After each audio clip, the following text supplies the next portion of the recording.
Well, good evening, football fans, and welcome to Bain Schaefer Buffalo Stadium here at First United Field. Tonight, we've got an old-fashioned rivalry coming your way. West Texas A&M Buffalo square off against the Midwestern State Mustangs in the 2023 Lone Star Conference opener. I'm Lucas Kinsey, joined by my broadcast partner, Bryce Sheets. Kent Johnson will be roaming the sidelines throughout the game, doing a great job for us. We're glad to have you along for this broadcast. So, Bryce, both teams enter this conference opener with identical 1-1 records. After they both won in their home openers last week, the Mustangs, they scored 17 unanswered fourth quarter points. They were in a close game with Mississippi College, but they ended up winning that one 30-17. Meanwhile, WT, they stifled Adams State. The Grizzlies, they scored 28 points, held Adams State to only a touchdown. So they also hold Adams State to just 215 total yards of offense and 13 first downs.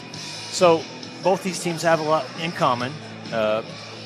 Midwestern State was picked fourth in the preseason conference poll. WT was picked fifth. What do you think to expect from this one? But also, what did we learn last week about WT? Well, we learned a lot. One, both these teams picked in the middle, as you said. Both of these teams are about even statistically when you look at it. But I think the thing we learned about WT last week is, in particular in the second half, our defense, especially the front seven, really stepped up, put pressure on the offensive line that really didn't allow Adams State to ever get comfortable. And, again, our linebackers are flying all over. And so we've had some great success with linebackers over the year. Hopefully that continues for this season. But I guess when you look at both teams, it's a traditional rivalry that we usually play in November, and here we are playing it for the first LSC game this season. And, talk about the start that you want to have, obviously, in conference play, and we'll look here in a little bit at the Lone Star Conference scoreboard. Some games already going on around the league. But, I mean, this is a big-time matchup just already in week 3 of the season overall. If you're WT, you want to protect the home field and win this game, get off to a good start. Well, the advantage WT has is that Midwestern struggled here, especially at Bain Schaefer Stadium. They're 0-2 here. They're 8-10 in Canyon, and so they've struggled more so in Canyon, of course, than they would at Memorial Stadium in Wichita Falls. And so WT wants to control that advantage, take care of that advantage, and continue that advantage. So two coaches, obviously, one coach in his first year, Josh Lynn with WT. The other coach, Bill Maskell, the veteran, right? The commissioner a little bit of the league in terms of conference in the Lone Star Conference.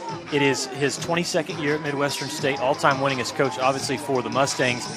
55 total years in coaching for Bill Maskell, and his resume speaks for itself. Yeah, I mean, this is his 24th year overall as a head coach. And, again, he has over 170 career wins. But, again, Josh Lynn in his first year here, but he has 75 wins in his 13 seasons. And so, again, nobody has the real advantage there. It's an advantage probably for Maskell for the first time or for him to see what Josh Lynn's offense will do. But, again, Josh was at Eastern, so he knew kind of what he brings to the table. One of the things we'll be watching for tonight for both teams is quarterback play. Last week for WT, Cannon Gibson seemed to settle in. Midwestern State, they're still trying to figure out who their guy is. Yeah, absolutely. So we have two guys that are warming up here tonight, and so we'll see. We have an idea. We think who's going to be the starter, but at the same time, kind of like not to throw shade, but kind of like Alabama is struggling right now to find a quarterback. So I think Midwestern is still trying to find their identity as well. For the Buffaloes, I think they definitely found what they like in Cannon last week. And, again, he did a nice job moving the offense. Well, these two proud programs, they've met 35 times, with the Buffaloes winning 20 and the Mustangs 15. We expect this 36th meeting to be hard-hitting and action-packed in front of WT's Buff Nation home crowd. When we come back, Corin Davis is going to sit down with WT quarterback Cannon Gibson. This is the Marble Depot pregame show. West Texas A&M and Midwestern State collide in a big-time LSC clash right here on the Lone Star Conference Digital Network.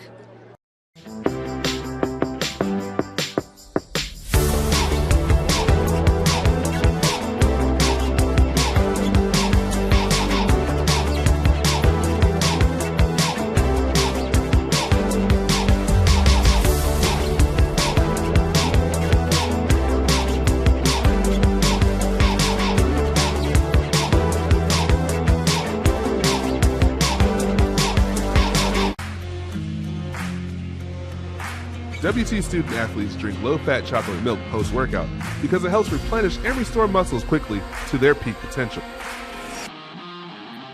Scientific studies suggest that the immediate benefits of low-fat chocolate milk include boosted performance, improved training, and higher recovery rates in athletes. Add low-fat chocolate milk to your post-workout routine.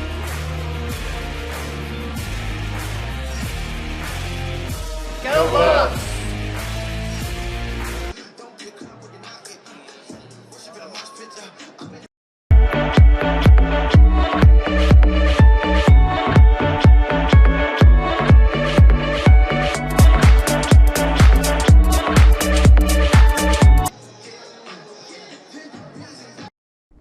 Well, first, I want to congratulate you on a job well done the other night. You put on quite the performance. It was really fun to watch. And you knew going into that game that you were going to be the starting quarterback. What was going through your head? What were the emotions like when you were going through the tunnel and then taking the field at Bain Schaefer for the first time? What were those emotions? It was definitely nerve-wracking a little bit. I was super excited throughout the week getting to know that. I was getting to play in front of this huge crowd and everybody, cheering on the Buffaloes, because we really do we're blessed to have the support that we do in the community and on the campus. But, I was really just excited. I was excited for our team. I was excited to let everybody know what we could show and that we're going to get back on the right track after, starting the year not how we wanted. Well, you don't look like a freshman on paper, and you certainly don't look like a freshman on the field. When you said you were nervous there for a second, I was like, he's really good at hiding it because you're so calm, you're poised in the pocket.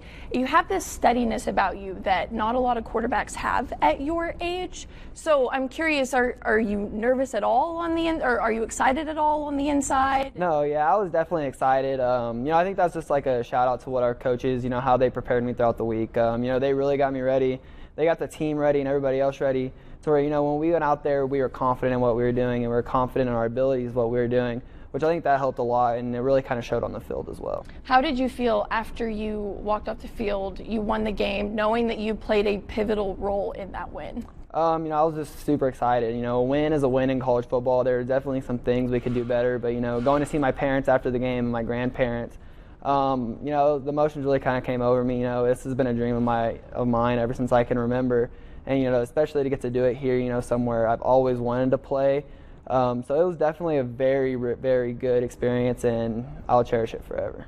You're from Wink, Texas, a small town about 4.5 hours from here. You had a very successful career there, and now you're on a little bit bigger platform. You have a little bit more pressure on you, a little bit more eyes on you. So I'm curious, how has that transition been? Because sometimes for people, it's harder going from a senior in high school to a freshman in college. The transition's definitely been kind of difficult on some parts, but then there's been parts that are kind of the same as well. I think it's just my high school coaches. They did a really good job preparing me for this moment and preparing me to, come in and compete for the spot. On that note as well, stepping in here is a lot different than Wink. This is a Division II program that's really touted as one of the high programs in the nation.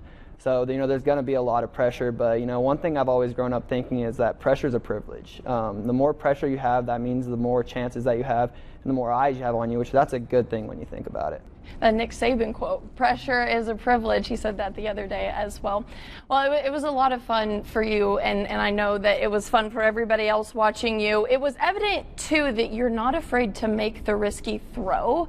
You had a couple of Patrick Mahomes lobs. I could have sworn that you had like an Aaron Rodgers no-look. Maybe I misjudged that. But do you have a player that you try to replicate when you step out on the field? No, that's not really what I try to replicate. I kind of just try and do really whatever it takes on that play. I have full faith in my guys. I think we have some of the best receivers in the nation. We have guys that can go make plays. So, when you have that, you can do things that not a lot of other people can do because of the faith I have in them. And, I think that helps a lot with some stuff that I'm able to do on the field. But, they don't really get as much credit for it as they should because, in the end, it's kind of making me look good. But whenever you think about it, they're the ones that are making me look good. That's awesome. I want to backtrack for a moment during your time at Wink High School. You played for your dad. So how has he, your coach's kid, how has he shaped you and molded you into the person and player that you are today? Me and my dad we were really close in high school. Every day we'd come home, we'd be talking about football, we'd go on vacation, talk about football. He's the father figure that I think everybody wishes they could have. Everything I've learned through football, through life, through Christ, everything has kind of been based throughout him, my mother, and my family. But, I think he's also helped me mold into how to be a good player, a good teammate, and all that, which I think Coach Lynn has also done an amazing job with me as well. They've all been helping lead me and helping me learn how to be a quarterback, because it's not just stuff that you do on the field, but it's also the stuff that you do off the field that matters as well. Well, I know you haven't been here for very long, but what have you enjoyed most so far about getting to be a part of the WT football program? Just the locker room, I think. Not just in the locker room, but just hanging out with the football players. The connection that people have on this team and the bond that I think this team's finally starting to build, because we have a lot of new guys on it. It's truly special, and I really honestly didn't expect it to come this fast. But, we're all starting to gel together as one. And I think whenever we finally complete that and we're all a complete team, which I think we're right there next to it, I think that's whenever we're going to see a huge change, and that's whenever we're going to be where we want to be as a program. So that's definitely my favorite thing about college so far. Awesome. Well, thank you so much for joining us today, and we look forward to watching you and the rest of the Buffs this season. Yes, ma'am. Thank you. When you choose natural gas, chocolate chip cookies get a little tastier. Homes get a little cozier. Bank accounts tend to put on some weight. Towels get fluffier. Showers stay hotter for longer. And our blue planet gets a little greener. When it comes to choosing energy that's clean and efficient, nothing else could be more American. Atmos Energy, your natural gas company. We are Carpet Tech, and we are family. More than carpet cleaners, we're a team. Diving right in, not afraid to invest in our work and each other.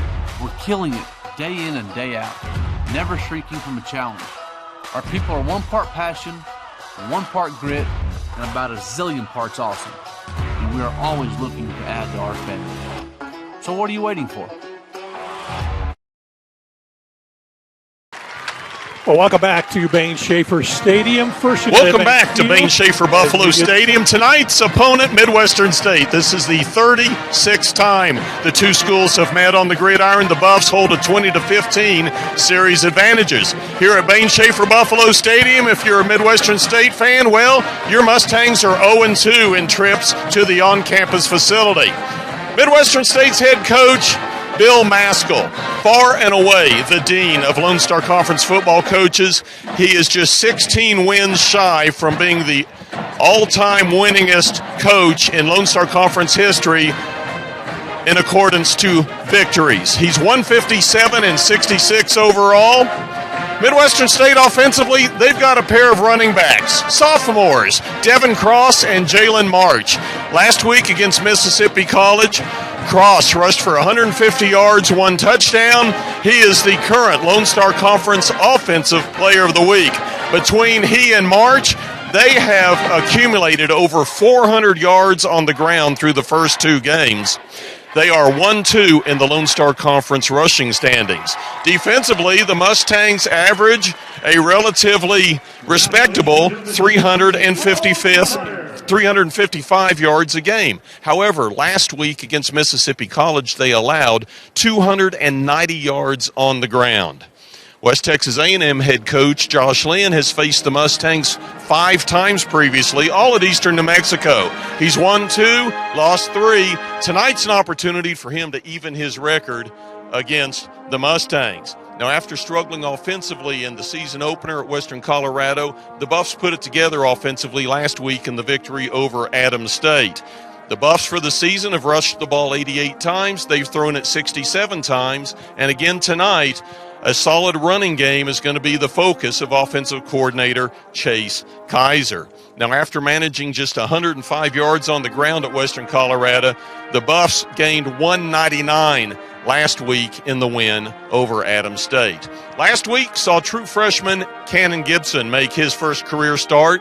It was the first start at quarterback for a Buffalo in at least 23 years for a true freshman. Gibson's going to be back at it tonight. He completed 22 of 26 passes last week for 146 yards and a pair of touchdowns, but almost more importantly, he learned that he can manage the offense without having to post glitzy numbers. Mustangs are wild animals, sure-footed and sleek. Buffaloes, on the other hand, big, burly, powerful. When the two animals go head-to-head, who wins out? That's what we're going to find out over the next 3 hours. Now let's go Back on the field, the WT Marching Band and our national anthem.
Yeah.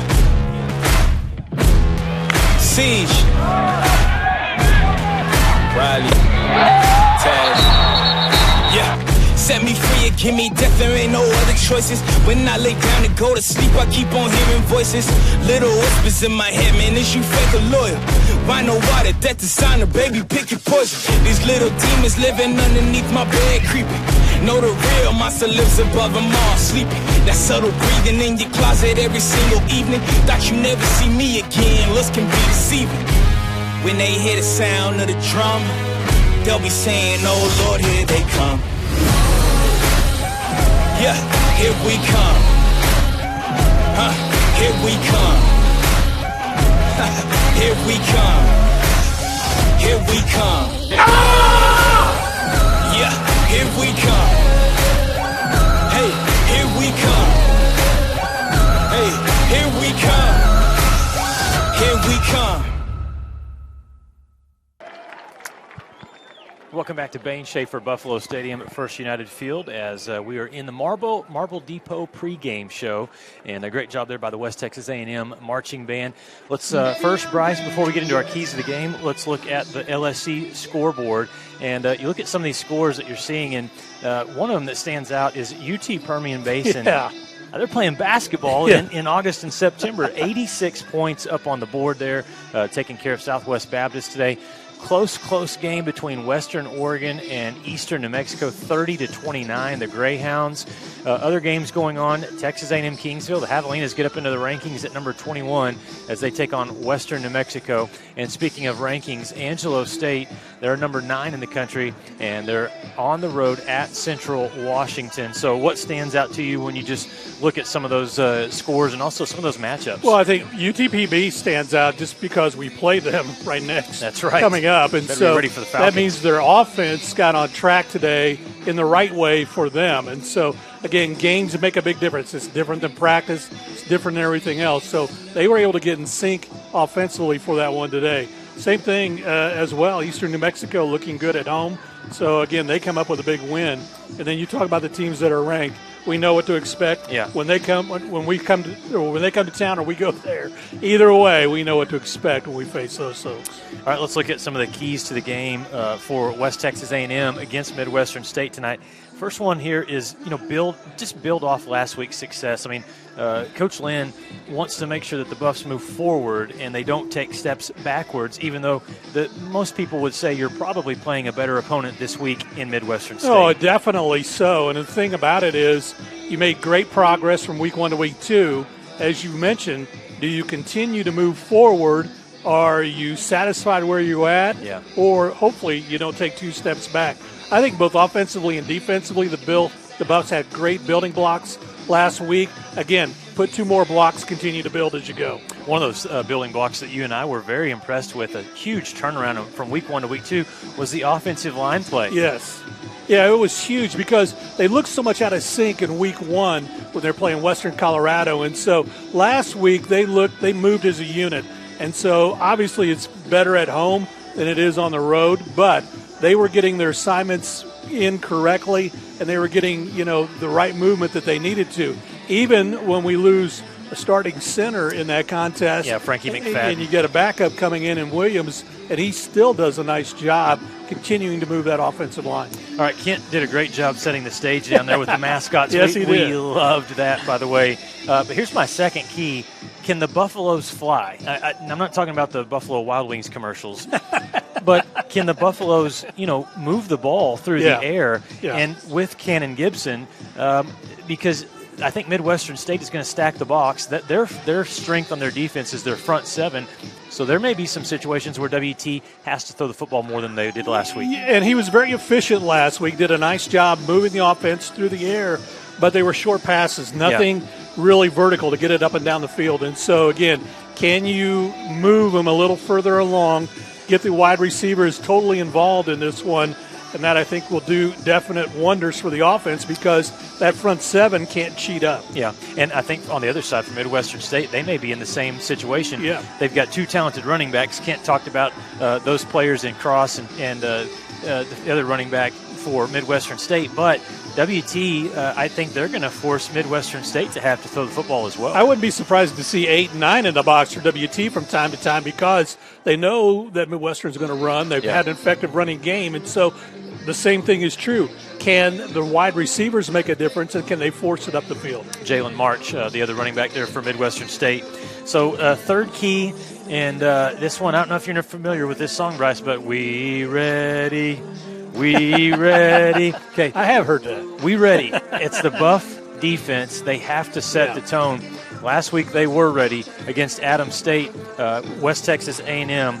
They really did a good job. They made it difficult for Adams State to get anything going. No points in the first half. So can they do that again tonight? Can they get this crowd going and give their offense good field position? Yeah, that's going to be a big key. And, again, you want to really build. You built greatly from week 1 to 2. Again, you want to continue to do that. I was very impressed with the offense, especially, or the defense, especially the front 7 last week. The front 3 did a masterful job shutting down the run game. That allowed the linebackers to kind of have a lot of freedom, fly around and put pressure. In other words, they were circling the quarterback.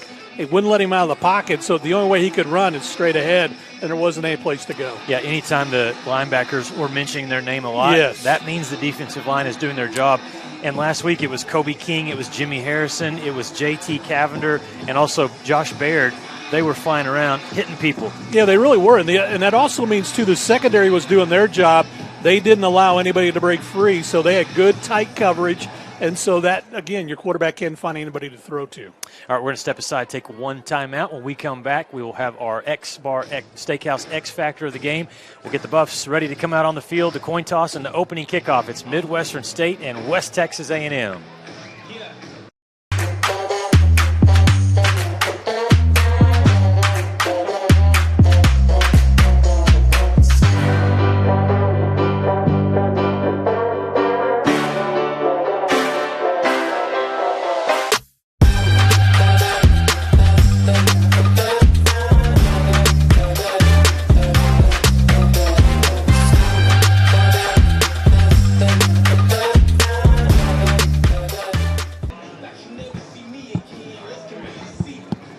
Welcome back to Bain Schaefer Buffalo Stadium here at First United Field, and there's been a lot of talk about Buffaloes this week, even at the national level, right? More so maybe at the national. But, Sarah Ramey was doing the volleyball broadcast with me today, and she has some ties to Colorado, spent some time there, obviously, and she was talking about West Texas A&M's Buffalo Thunder and how impressive Thunder is. I think it's just one of the coolest things, Bryce, when you talk about how a team comes out onto the field with the live mascot. Just another element here at Buffalo Stadium. So here comes Thunder.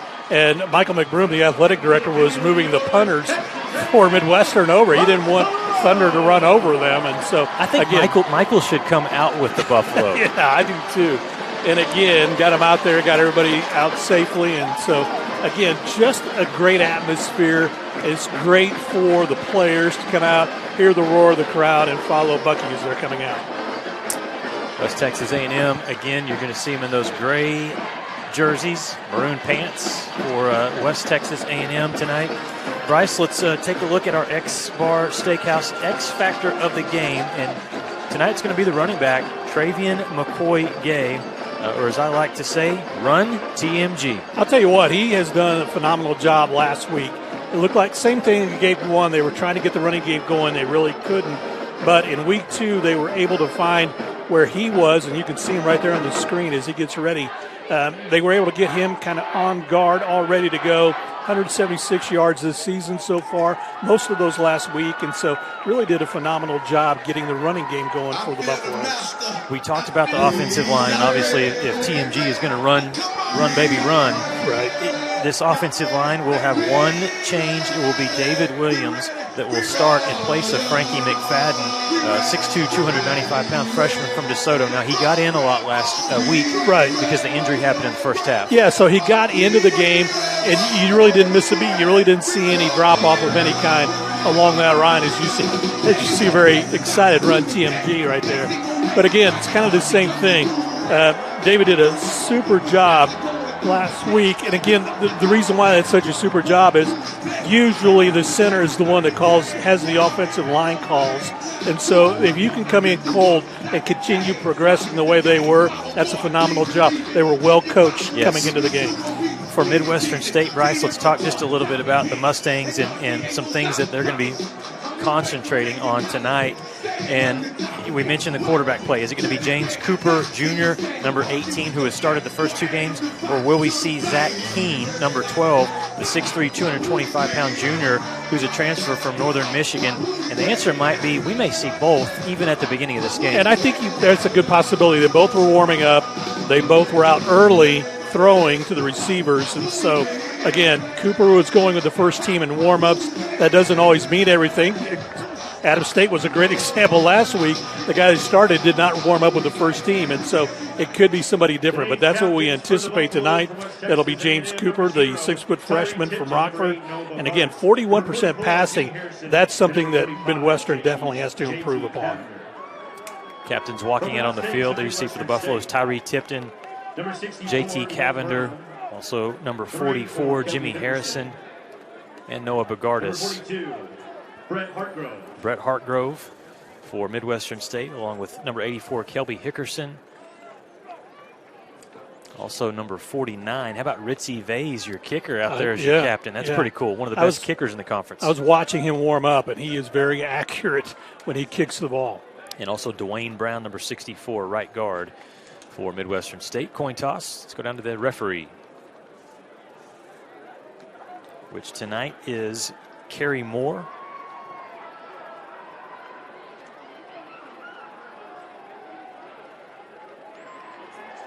Apparently he's not speaking, or he doesn't have his mic turned on, so we'll see what happens. Looks like Midwestern State, I believe, won the toss. Midwestern won the toss. There's Kerry. Elect to defer to the second half. West Texas will receive. Guys, shake hands. Have a great game. So it will be the Buffaloes who will get set to receive in this one, as they will get an opportunity to get the offense out early and get things going against this Midwestern defense. And so we'll see how the Buffaloes are ready to fly tonight against the Mustangs. Bryce, I went down on the field, typical pregame routine for me. I like to go down there and just kind of see how the weather is, see how everything is down on the field. As great as the weather was last week, it's even better tonight. I mean, it is ideal today. Really, the wind is out of the north today, so that's a little different. Usually it's blowing out of the south, but game time temperature 76 degrees, wind coming in out of the northwest at about 7 miles an hour, so it won't be a major factor here in the early going as the Buffs and the Mustangs get ready to get this underway. We appreciate Marble Depot for being our sponsor for the pregame, and now it's time to get this party started. Buff Nation, a great home crowd ready to watch WT and Midwestern State hook up for the 36th time in this series.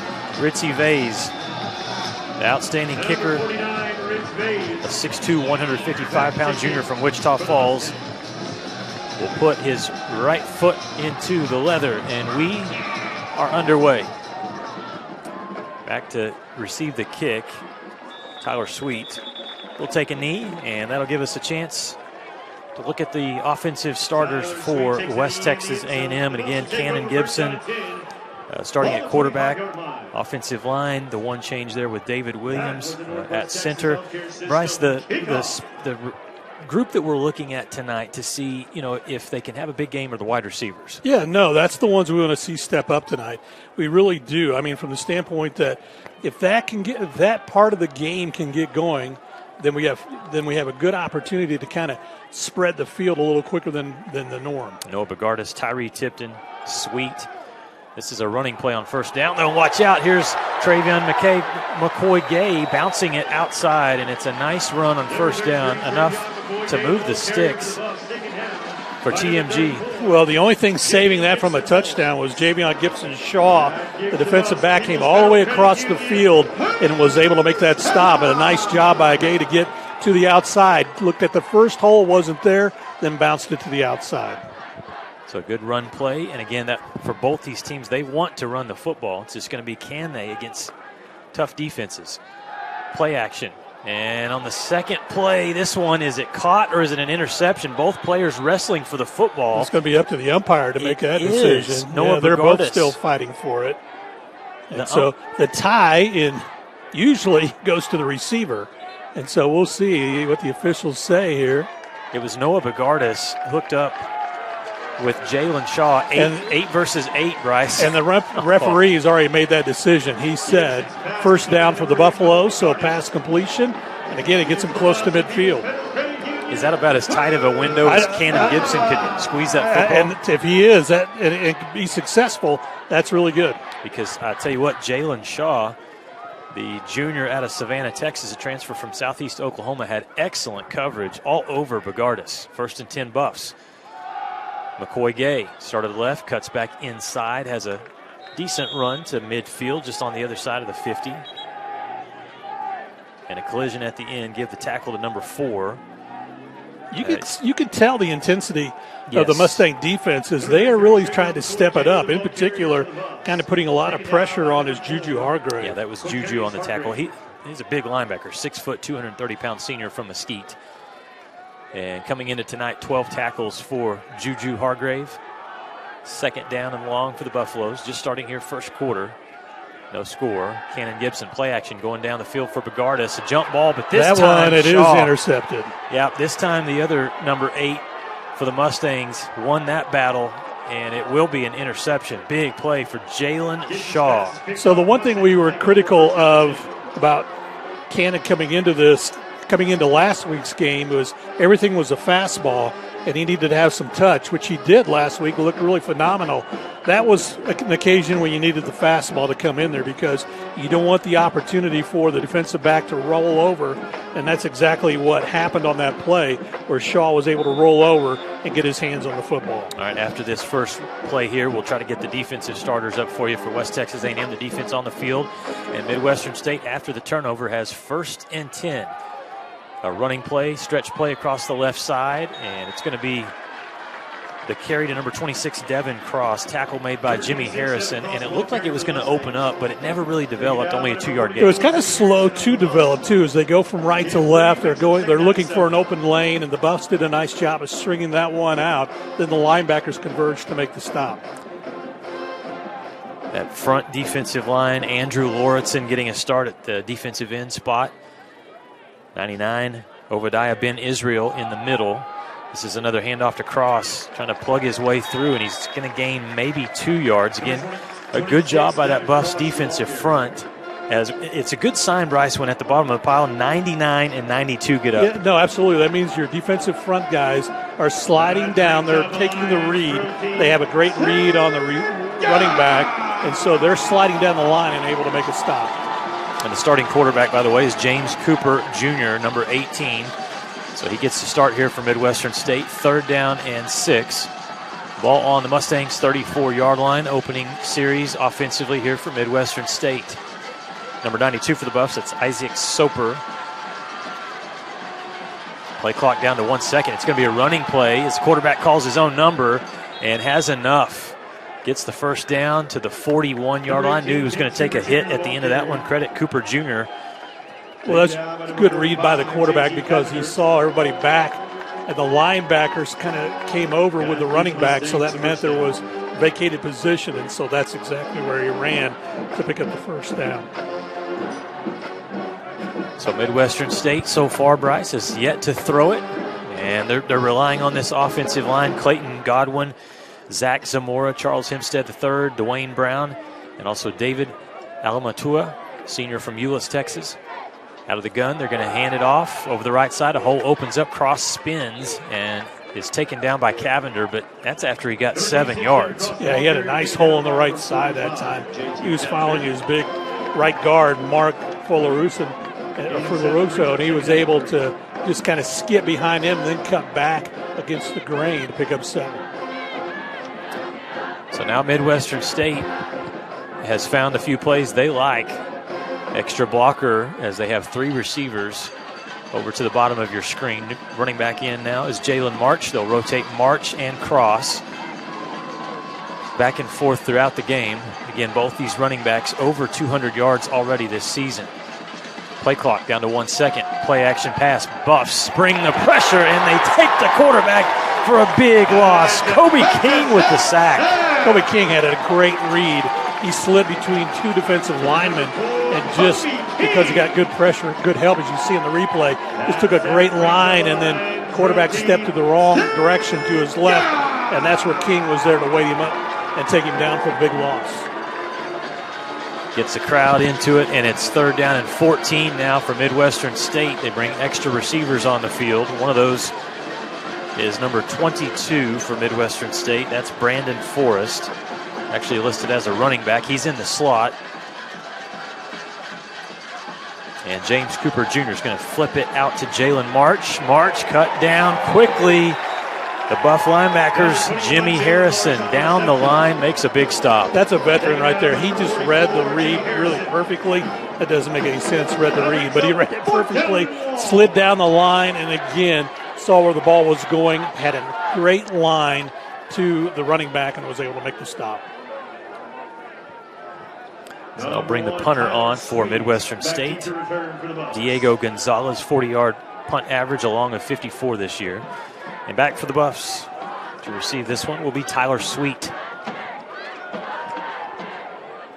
Nice high kick. Sweet's going to make the fair catch signal and haul it in at around the 21-yard line. Timeout. Immediate timeout. We'll step aside as well. First quarter action, no score. Midwestern State and West Texas A&M from Bain Schaefer Buffalo Stadium at First United Field. Back with more after these messages. Need more business? Choice Media is your local outdoor advertising solution, helping businesses grow since 1992. After 31 years of business, Choice Media has both static and digital billboards throughout Texas, New Mexico, and Oklahoma. Billboards are the best choice when trying to grow clientele or promoting brand awareness. Contact Choice Media, your local advertising company, at 806-352-6585 to speak with a billboard expert today. That's 806-352-6585. It's got the looks, the style, the performance. Your new car is everything you always dreamed of, and now it's here. First Financial Bank was happy to help put you behind the wheel with a new car loan at a competitive rate and fast, friendly, local approval. It's service that just comes naturally to us, much like a love of tradition comes naturally to you. First Financial Bank, you first. Member FDIC. Welcome back to Bain Schaefer Stadium, First United Bank Field. No score here in the first quarter as the Buffaloes get their second opportunity to bring the offense out. 8:34 left to play in the first. And we'll see what the Buffs, again, the last time the Buffs had the ball, they actually moved it well. just a bad pass from Cannon Gibson, who kind of was trying to find one of his favorite targets, of course, in Noah Bagardis, but so too was Shaw, the defensive back, who was there at the same time, and he was able to pull that one in. Yeah, and I think, Bryce, when you throw that ball, if you miss, you got to miss toward the sideline. You do, yeah, you do. And he threw that too much to the inside. All right, out of the gun. Run TMG, bounces outside, and then is cut down. You can't do too much dancing. This Midwestern State defense is too fast, and that is 99 Caleb Manning, who's one of the leaders. And, again, this Midwestern State defense, much like the Buffs, it's a front seven heavy defense. He is a big defensive lineman, 6'1", 275-pounder from Clute, Texas. Well, they squeezed that over to the right side, or the near side, I should say, the left side for the Buffaloes. And, again, there just wasn't any room for Gay to run. Second down and long. Cannon Gibson keeps it, throws at the last second there to Tipton, who fumbles the ball, and it ended up going behind from where he was at. He was almost to the 30-yard line. The ball got fumbled and bounced backwards, and it was recovered by Tipton. Goodness. Yeah, so that looked like a fast break with Tom Brown, the Buffs out there at the First United Bank Center. Then all of a sudden the ball's not there. And so you're trying to find it. Okay, let's hold on to the football, Buffaloes. Third down and long, 7:25 left here in the first quarter. Two receivers to each side as they stack in tight. Coming with a blitz.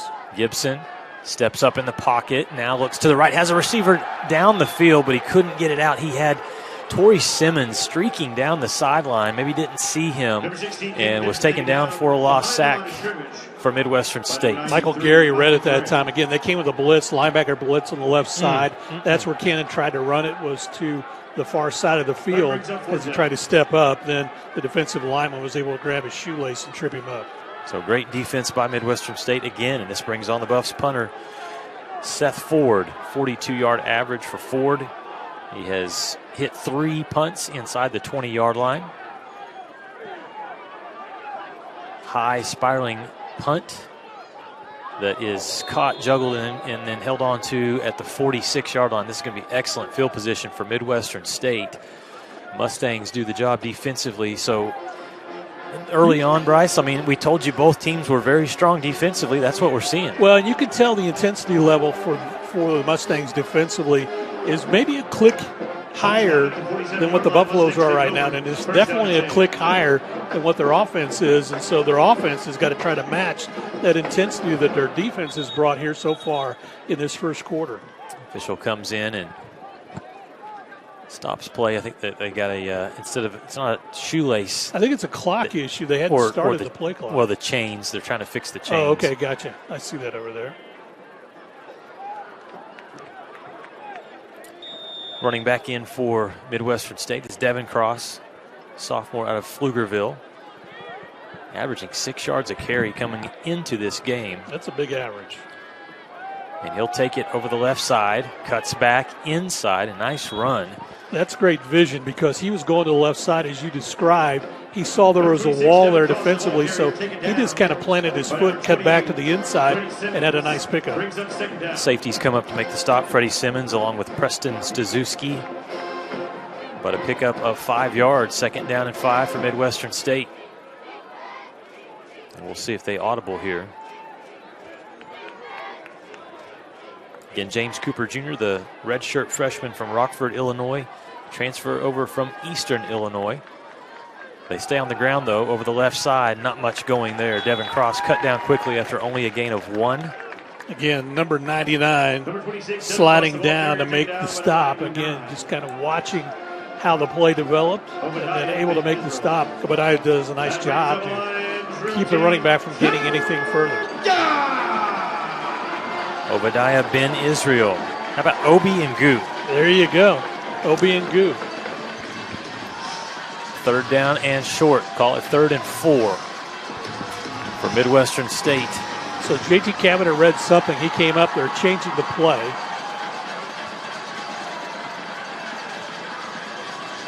Quarterback spins the ball, sets in the pocket, and it's picked off. Stazuski at the 40, coming back at midfield, cuts back inside at the 40-yard line in Midwestern State territory.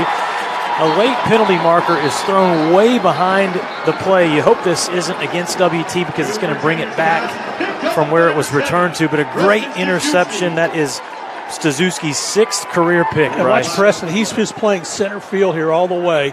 Reads it and then just steps into the passing lane and then picks that one up and returns it. And so does a nice job of getting it across midfield into Buffalo territory. But you're right, penalty's going to be against the On the Bucks. return, we got personal foul, blindside block, 49, West Texas. 15-yard penalty. Yikes. And that's a common thing because everybody's going in one direction. And when you are bringing it back, it's easy for whoever that they call a penalty on to try to just find somebody to pick up, but you got to make sure you're in front and you're not on the side. The guilty player there was Braylon Sugg, but I'm gonna defend the defenders here, Okay, Bryce. all right. These defenders, they're violent players. Yeah. It's so hard that Yeah. they get the pick and everybody just wants to go get a block, but you got to make sure it's legal. It was not. Buffs still get the turnover, but it's 1st and 10 now from their own 45. Handoff over the left side. McCoy Gay shakes a tackle. Now he runs hard and gets close to midfield. Seems like he's being patient, kind of going to the side, waiting for the hole to open up. So far, everything he's done has come to the near side of the field, the Buffalo side of the field. And so they're kind of overloading that way, especially with a linebacker anticipating that he's going to run to this near side. The defensive backs are cheating up just a little because they anticipate that run to the near side. Let's see if he goes in a little bit different direction as we go forward. Midwestern State, 4-3 defensive look there.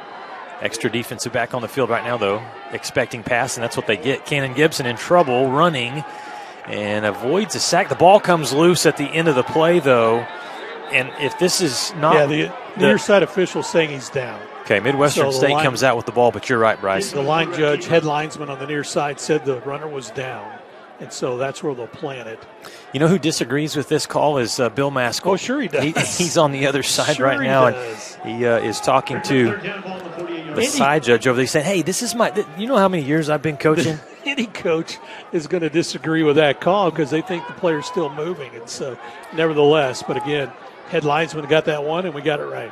3rd down and 4 for the Buffaloes, and that recipe of bringing pressure has worked so far for Midwestern State. Gibson rolls to the left. This is a running play, and he's cut down short of the first down marker. And the thing is, he had it to the inside. He just made a wrong decision and went to the outs to his left toward the sideline instead of planting his foot and cutting back and turning upfield. He would have had the first down had he done that. The other part about that play, Bryce, is I'm wondering if the wide receiver is running the route, doesn't realize that it's a quarterback run because he didn't turn to block. Yeah, wasn't looking. Buffs are going for it. 4th down and 1. Under 3 minutes left in the first quarter. No score. And Josh Lynn says, we are going to be aggressive here. Or at least they're showing it. They may call a timeout with 4 seconds, 3 seconds on the play clock.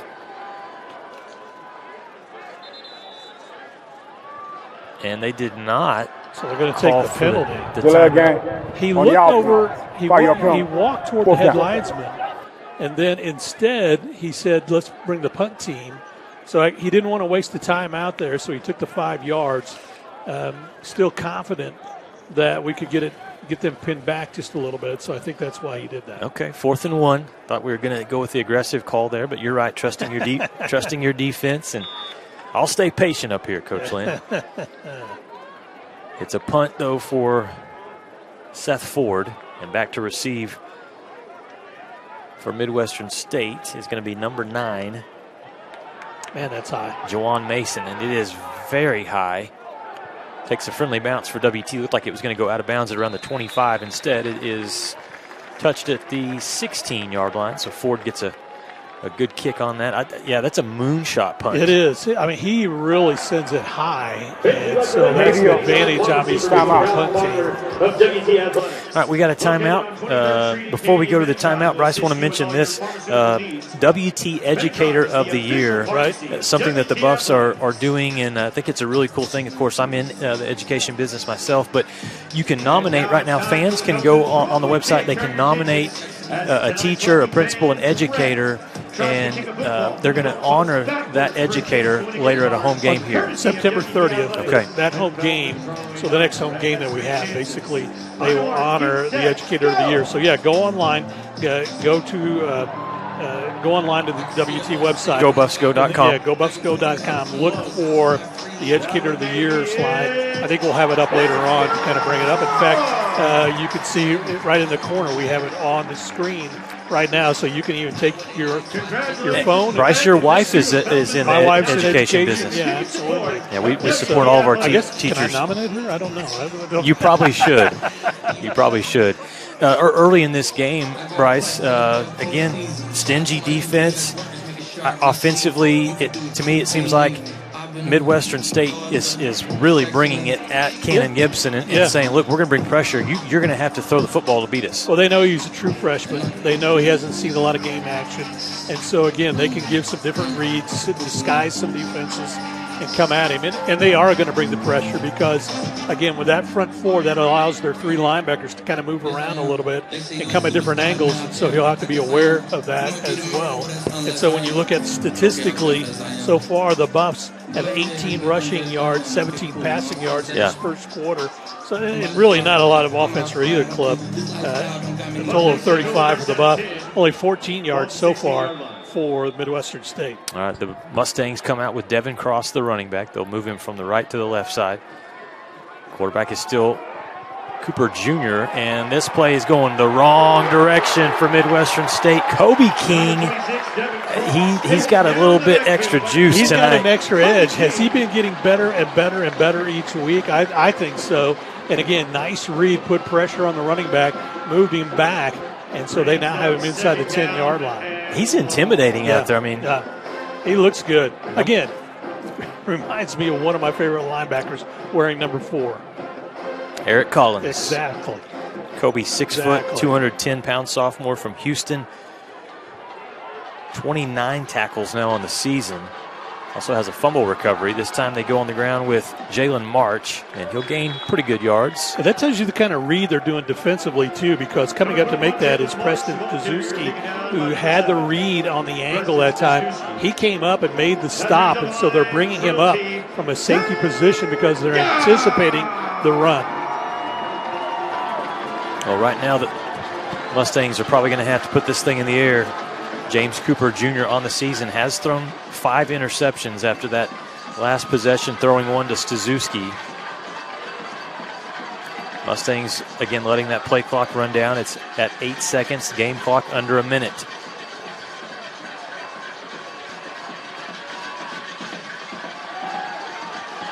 Down the field, going for the home run ball, and the receiver can't catch up to it as the coverage was pretty good from Kendall Brewer Jr., but Buffs might be lucky. Well, the one thing, I think they might be on that one too in particular, but the one thing I noticed in warm-ups tonight as well, a couple of wide receivers for Midwestern have extremely good speed, and in that particular case, trying to get out ahead was Gilmore, as T1 Gilmore just kind of on a fly pattern just kept going up on the near side.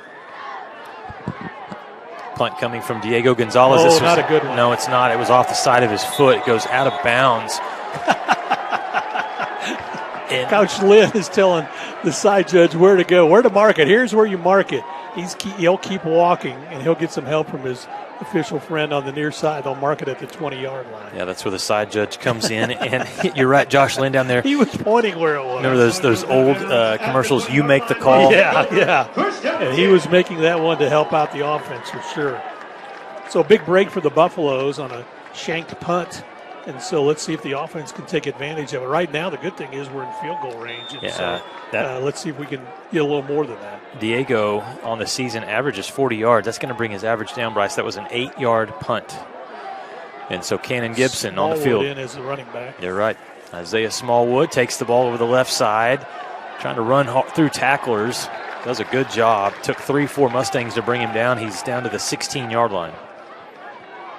Smallwood, the 200-pound sophomore. Nothing small about Isaiah. Out of Austin, Texas, 6 career touchdowns. He looks bigger than last year to me. I think he's been hitting the weight room for sure.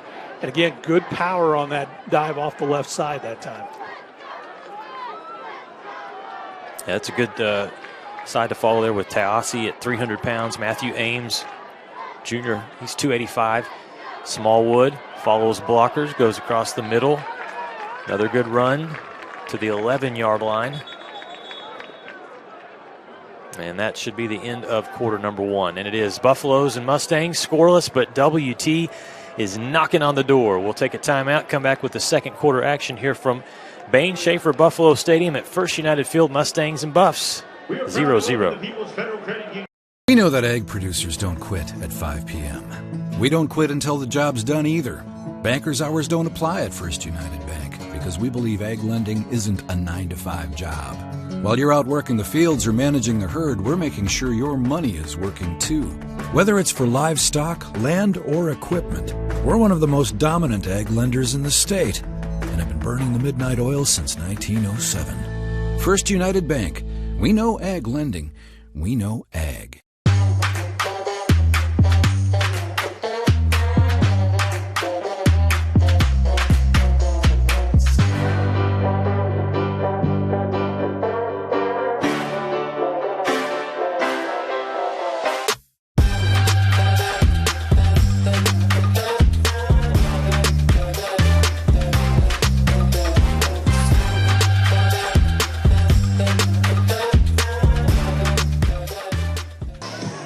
Welcome back to First United Bank Field, Bain Schaefer Stadium, as we get set for our second quarter of action. 44 total yards for the Buffs in the first half, only 10 for Midwestern State, and so the Buffs have been able to get 27 yards through the air. That's incredible. I mean, that's incredible numbers. 12 plays, 10 yards. Yeah.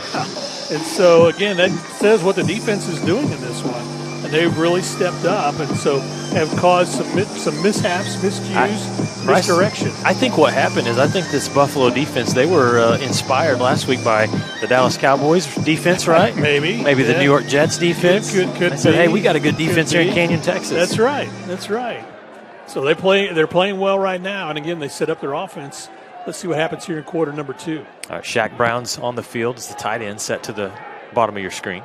Smallwood goes up the middle and has enough to move the chains and get that first down. It was a hard hit there for Midwestern State. Number 32, the defensive lineman Matthew Roach with a hard hit, but Smallwood got inside the 10 to the 8-yard line, first and goal. If Roach wasn't there, though, again, he had an open lane, and so, again, that helped the Midwestern defense not allow him to get further up and possibly in the end zone. Always like this, Bryce. You see the look here on the sideline. You got 4 different guys making all these signals. All different colored jerseys over there, too.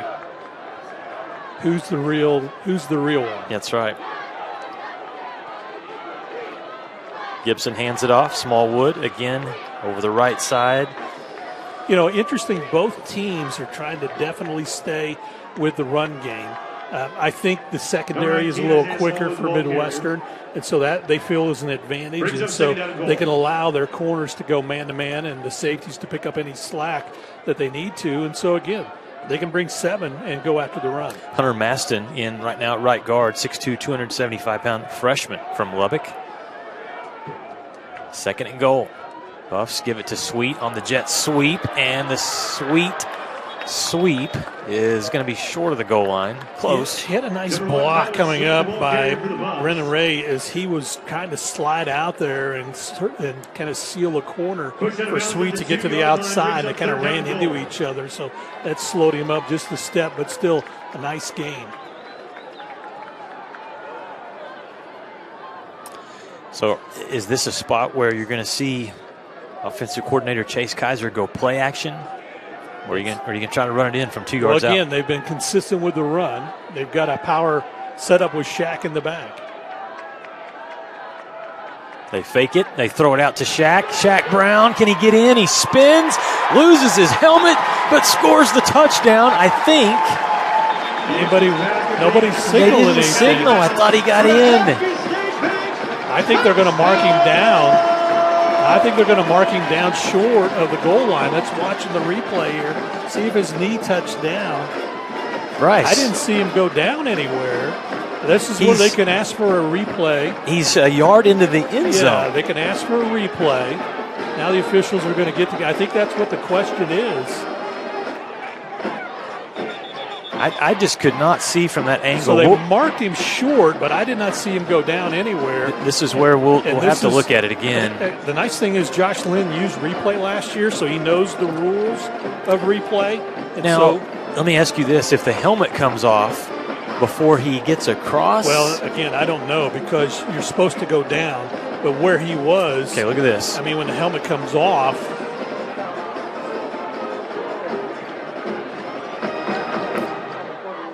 Last play's under further review, so that does mean they've gone to the replay because he spun and looked like his body was over in the end zone. Now I'm trying to remember how they do this replay thing. And we can ask Kent Johnson because he's going down on the far end, on the far north end. I guess that's where the replay is set up. And so the officials will go down and take a quick review of the play.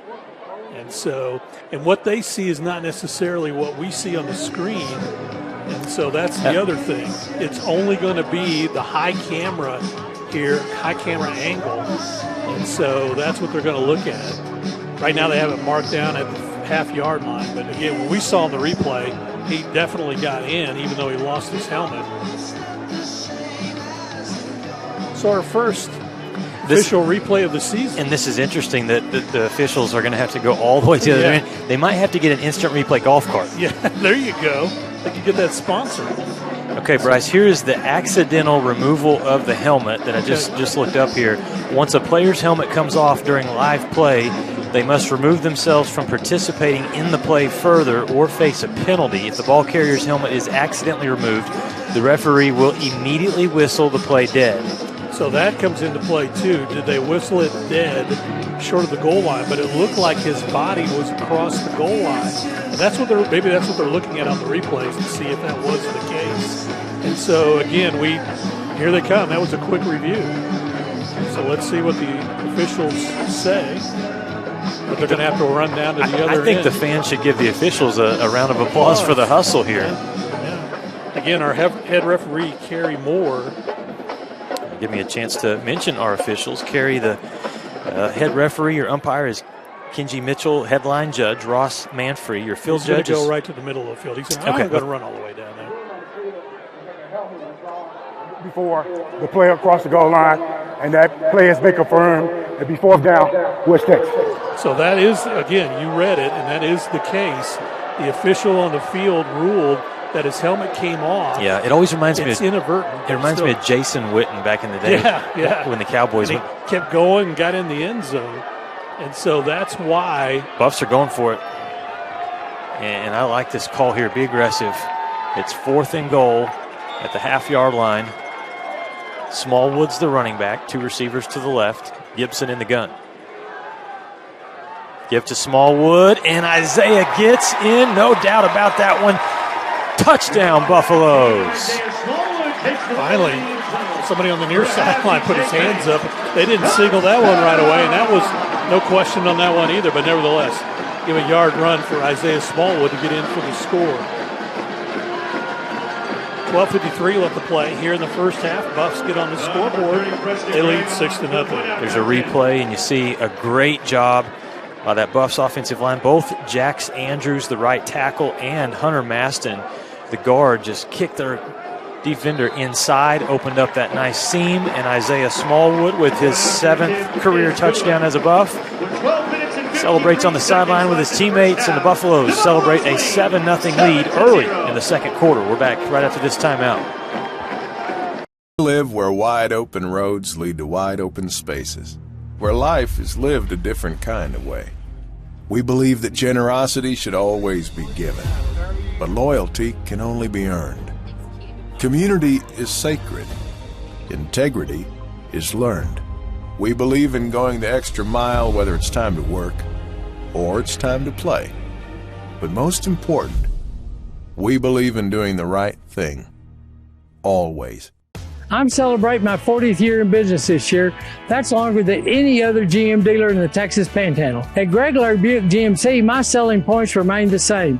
Our non-commissioned sales staff and my free lifetime powertrain warranty give you complete peace of mind. If that's not enough, now I'll give you $2,000 best price guarantee, and I'll still give you a free lifetime warranty. Why go anywhere else? I'm Greg Lair, and I personally guarantee you this will be the best buying experience you've ever had. Well, it was a shank punt that the Buffs had to take control of, which they did. 7-play drive that goes 20 yards. 1-yard run by Isaiah Smallwood after the officials confer and make sure, and he gets in. The extra point's good. Buffs lead at 7-0. You know, the old school days, Bryce, at the football games, you'd get the programs that had all the signals and the calls for the officials. They don't do that anymore. All right, the kick return will be taken from the 1-yard line. Reversing field at the 15. This is Cavante Jackson, who's got good speed, and the Buffs just had to run sideline to sideline to make sure he could not get free.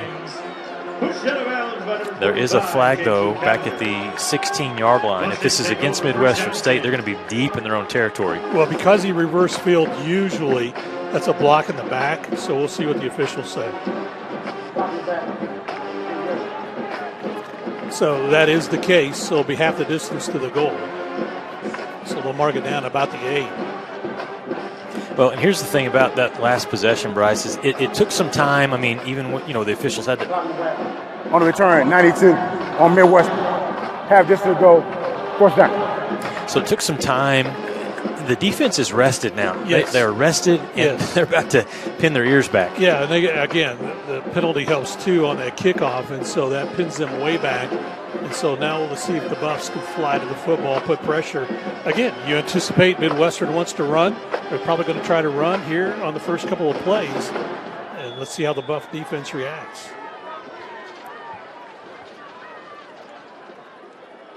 It's a handoff over the right side, trying to bounce it out and unable to do so because Kobe King is there again.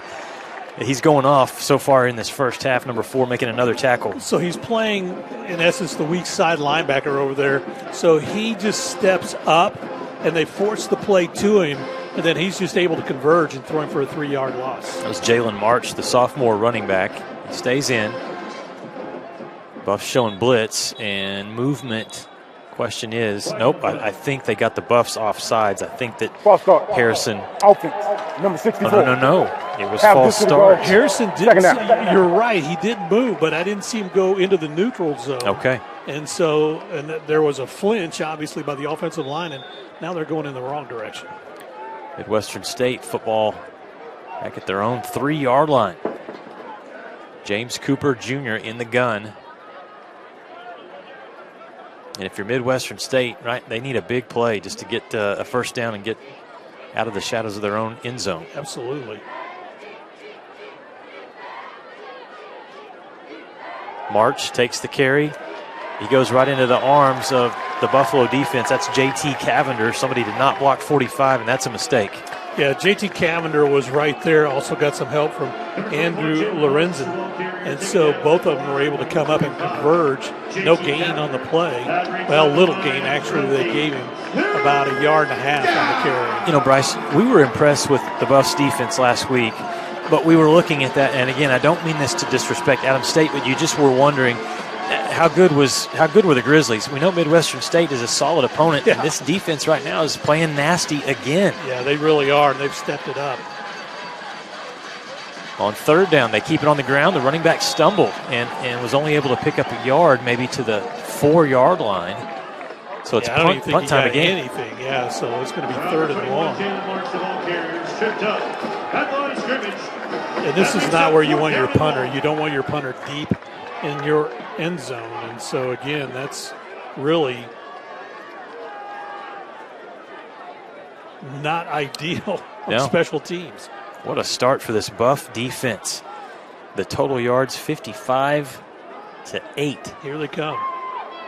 Oh, almost there. High punt that will be fair caught, but fumbled. Who was able to jump on it? The Buffs were able to jump on that, though. Oh, great hustle for WT by number 42, Media. Which is timeout. Cade Cox. It is. Cade Cox, who had a blocked punt last week. Yep. Takes us to a media timeout. We'll step aside. West Texas A&M leads by a touchdown. Second quarter. We got a lot of time left. Having a good time out here at Buffalo Stadium. Back after these messages.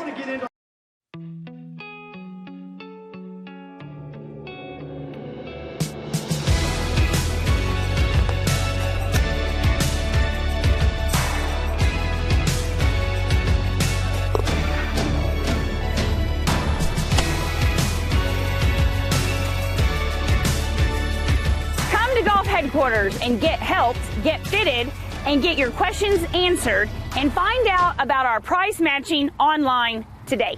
Jenkins Doors and Windows began serving the Texas Panhandle in 1927, and we take pride in being a part of your neighborhood. We don't use false promises or gimmicks. We simply offer quality doors and windows at a fair price, and we stand behind every sale. Jenkins is family owned and operated, and proudly continues the traditions of quality and excellence that started over 80 years ago. Call us at 372-4336 or stop by our showroom at 820 West 6th and let our knowledgeable staff help you pick out the perfect doors and windows for your home. Buffs lead it 7-0, 10:25 left to play here in the first half. Everybody's doing the chicken dance. I was going to say that. Except those guys. Now, there they go. Now they're going to do it. So, yeah, having a lot of fun here at Bain Schaefer Stadium, First United Bank Field, as the Buff offense now gets the chance to come back out with great field position. This Buffalo defense right now, Jimmy Harrison with 4 tackles, Kobe King with 4 tackles, JT Cavender with 3 tackles, Staszewski has a couple of tackles and an interception. And you just hope that the offense can keep going. Yeah, you definitely do. Offense right now, 55 yards for the Buffs, 8 for Midwestern. Tipton goes in motion. They fake it to him. Cannon Gibson keeps it and picks up good yardage. That time was a read, I'm pretty sure, because he had the option to give it to the man in motion, Tipton. He took a look at saw the linebackers kind of sliding down, so he kept it and took it off to the right side. Michael Nash made the tackle. Bagardis, being held down the field, could not get to that ball, and this is going to be a defensive penalty against Benjamin Wilson of the Mustangs. They were hand-checking all the way. Yeah. So, and as you mentioned, the defensive back, Wilson, kind of came up and grabbed a little bit, forced him out of bounds.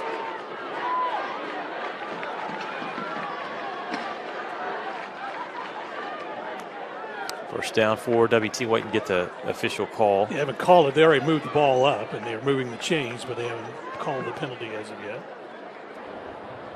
Pass interference. Defense, number 3. Spot foul. First down. So in the red zone now, the Buffs are under 10 minutes to play in this first half. 7-0 lead for WT. Smallwood back in at running back. Play action. Gibson hit hard. That ball came loose, and it's an incomplete pass. But coming off the edge, Titus Howard, the 240-pound junior, that's one where you got a little extra padding there behind the back of the jersey for Gibson. For that reason. Yes. Yeah, exactly. He came in and just kind of speared him as he was trying to unload. You didn't see him at all. As you know, you hear the blind side. He came from the blind side that time. And so no way for Gibson to really get that one off as the pressure came, dropped him down. He was able to get the pass off, thankfully. So it just leaves it at 2nd down and 10.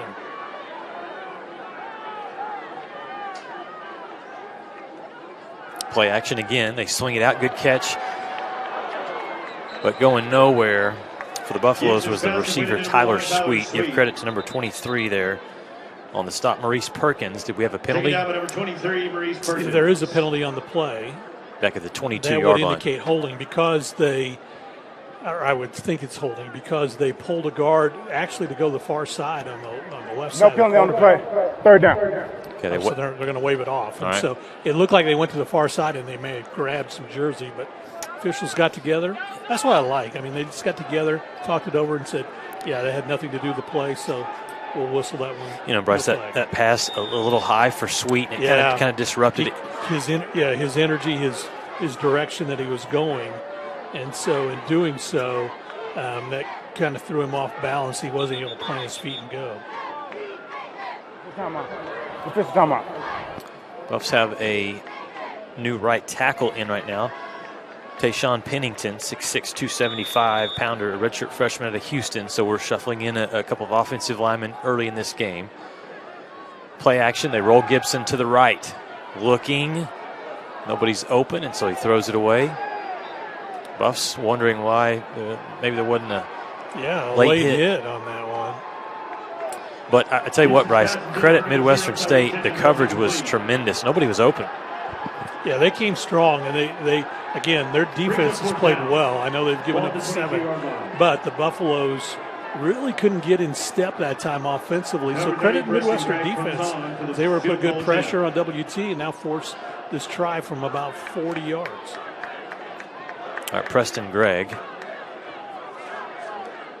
who on the season is 2 for 5. This one has the distance, and it is good. Great kick for the sophomore, Preston Gregg. Buffaloes add 3 points to their lead. It's 10-0. West Texas A&M leading over Midwestern State. We're back on the Lone Star Conference Digital Network after this timeout. In life, things aren't scripted. If you're an athlete, we need people like you and translate those skills to officiating. You can get a lot out of it. It happens in every town, in every game. We never have a perfect game, but the rewards always outweigh the negativities.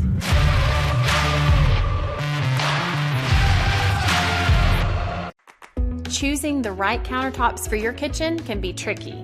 Nowadays, there are hundreds of colors, patterns, and textures and materials that range from natural to engineered stone. Marble Depot is here for you throughout every step of the process. And yes, we do have a lot of options that might make that decision a little harder, but we're also going to ask the right questions so that you get the most out of your investment.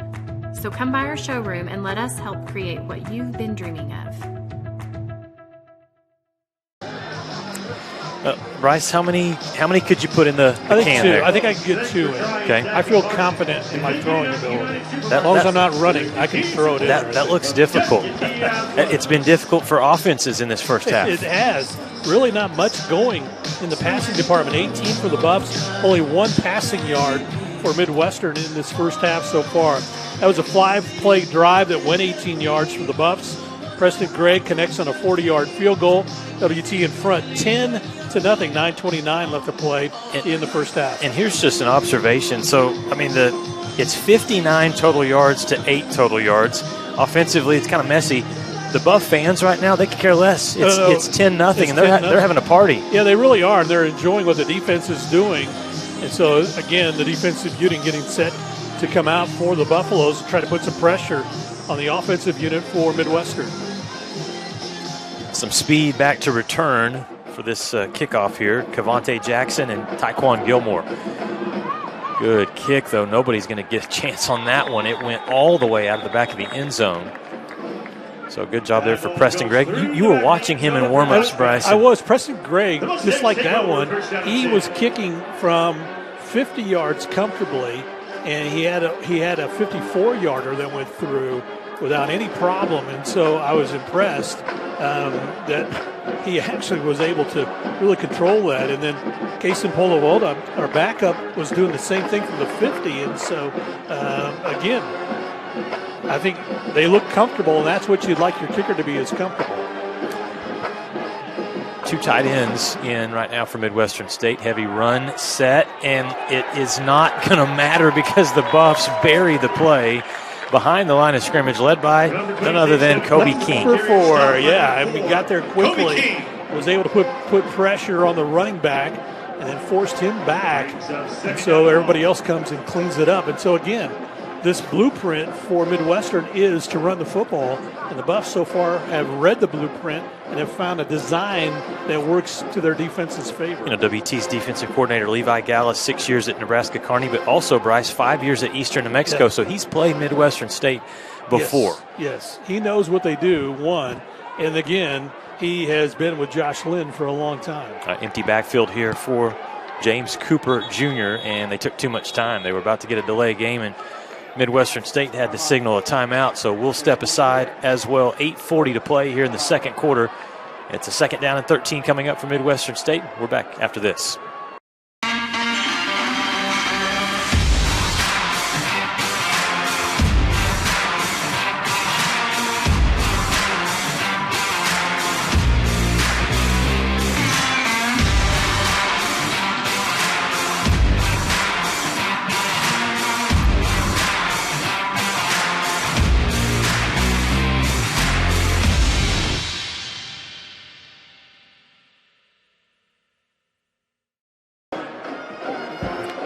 8:40 left to play here in the first half. Buffs lead it 10-0, and the Buffs have really stepped up defensively. The shot that Maroon Platoon is trying to get their own drummer. Percussionist out there. Yep. Yeah.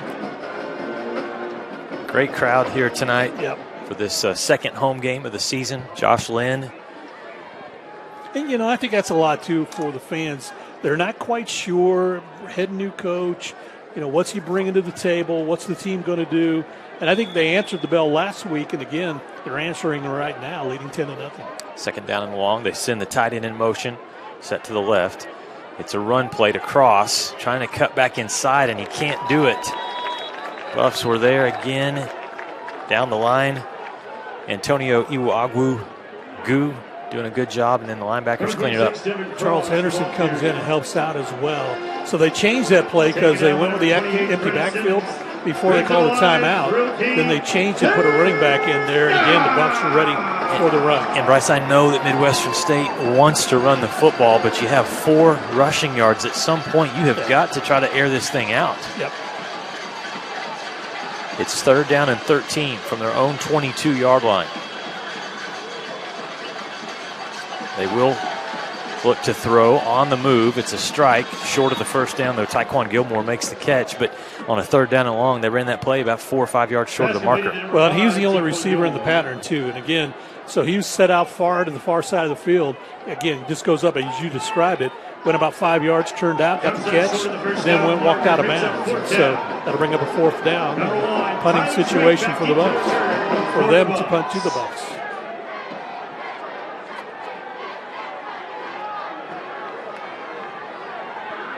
Back to receive this punt is Tyler Sweet. Almost blocked again. Yeah, they're getting close. Sweet makes the fair catch at the 27-yard line. You feel like the Buffs are going to block one before the night's over? I think so, because they're getting such a good read and a good run. And coming in that time with a good opportunity was T.J. Moore, the junior defensive back, that he just had a nice read on that one and had a great angle. And I agree. I think he's really close as we look at our X-Bar player coming out there for tonight's ball game, as that's Travion McCoy-Gay. Buffaloes work with 3 receivers to the right. And a new quarterback. This is Kyle Brown in for WT. Handoff goes over the left side. A short pickup for McCoy-Gay. Only give him 1 yard. And Bryce, here's Kyle Brown, 6'1", 185-pound sophomore from Cedar Park. Started week 1, 11 for 26, passing 95 yards. Haven't seen him since that game, but he's getting in right now, getting an opportunity. Yeah, he really is, and I think it's just because Kenny Gibson wasn't really getting the offense to move a little bit, so they're going to see what Brown can do in this series. Blitz coming from Midwestern State. Brown doesn't get rid of it and goes down. Yeah, and that's not on the quarterback that time, because they came with everybody, and so he didn't have time to react. And so, again, he did the best he could trying to step up, but he still lost about 6 yards on that sack. So Midwestern State's defense really helping out the offense right now, forcing a 3rd down and 16. If they can get the ball back quickly here, maybe give that offense some hope, a little momentum. In for the Buffs at receiver, Kenneth Red Jr., at the bottom of your screen, number 2, senior from Detroit, Michigan. Play clock's down to 2 seconds. Buffs have got to hurry. And timeout before that. Buffs take a timeout because that was taking way too long to get that timeout. West Texas. Score right now, 10-0. Buffalo's leading. And if you look at body language on the sideline right now, Cannon Gibson, I know he's disappointed, but his body language is not good. As he just kind of looks, he can't get the mojo going a little bit. And so, again, they've gone to Kyle Brown, who started the year at Western Colorado before Gibson came in relief of him. And so, again, well, Bryce, I'm gonna make just a quick observation as well. Gibson has his helmet off right now. I don't know. I mean, we'll have to check with Kent Johnson to see. His helmet is off. I don't see his helmet with him right now, so that could be another thing. Did he get injured? And maybe he did, because he did run, and maybe that's why the body language doesn't look good. He may be a little dazed right now.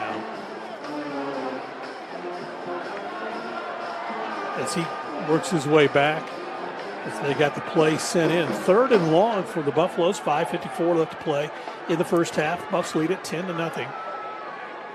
So that could be a big difference in this one. If Gibson is unable to return. 3rd down and 16 here. Kyle Brown works from the gun.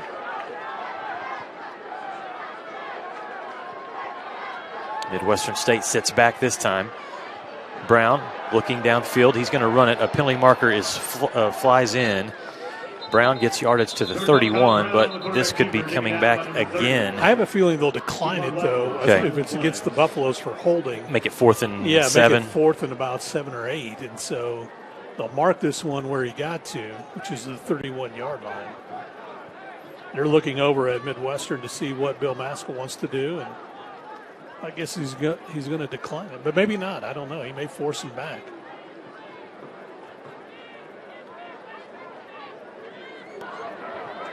Holding. Offense. Number 62. 10-yard penalty. 3rd down. So they are going to take the penalty and force it back. So kind of get the Buffs in a little bit deeper hole as far as a punting situation is concerned. You know, now that you say that about Kenny Gibson, I'm just looking down there. And again, he is slow even to signal in. So again, maybe there is a reason he doesn't have his helmet, and that's why Kyle Brown is in there right now. As the Buffs get set to go on 3rd down and extremely long. They got to get to the 38-yard line. This one's at the 12. Pressure applied, and this one is just thrown to the far sideline and it's thrown out of bounds. So a punting situation for the Buffaloes. Tyree Tipton falls incomplete. As they try to get that to Tyree, but there just was too much pressure applied on Kyle Brown, and so that will go incomplete. So punting situation for the Buffaloes. As Seth Ford makes his way out to put his foot into it, he'll be inside the Buffalo end zone as he gets set to punt this one away. High snap. His foot into it, though. This is a driving punt at the 45. The Buffs are there to cover him up, and then nice stop short of midfield. And so they actually will mark it at midfield, and so that's where Midwestern offense will come out, as they will have it 1st and 10 at midfield at the 50-yard line with 5:16 left to play here in the first half. WT leads this one 10-0. And so now we'll see what the Buffalo defense is getting ready to do. Still out on the field to play is James Cooper Jr. And again, he has struggled in this first half to move the offense for Midwestern State.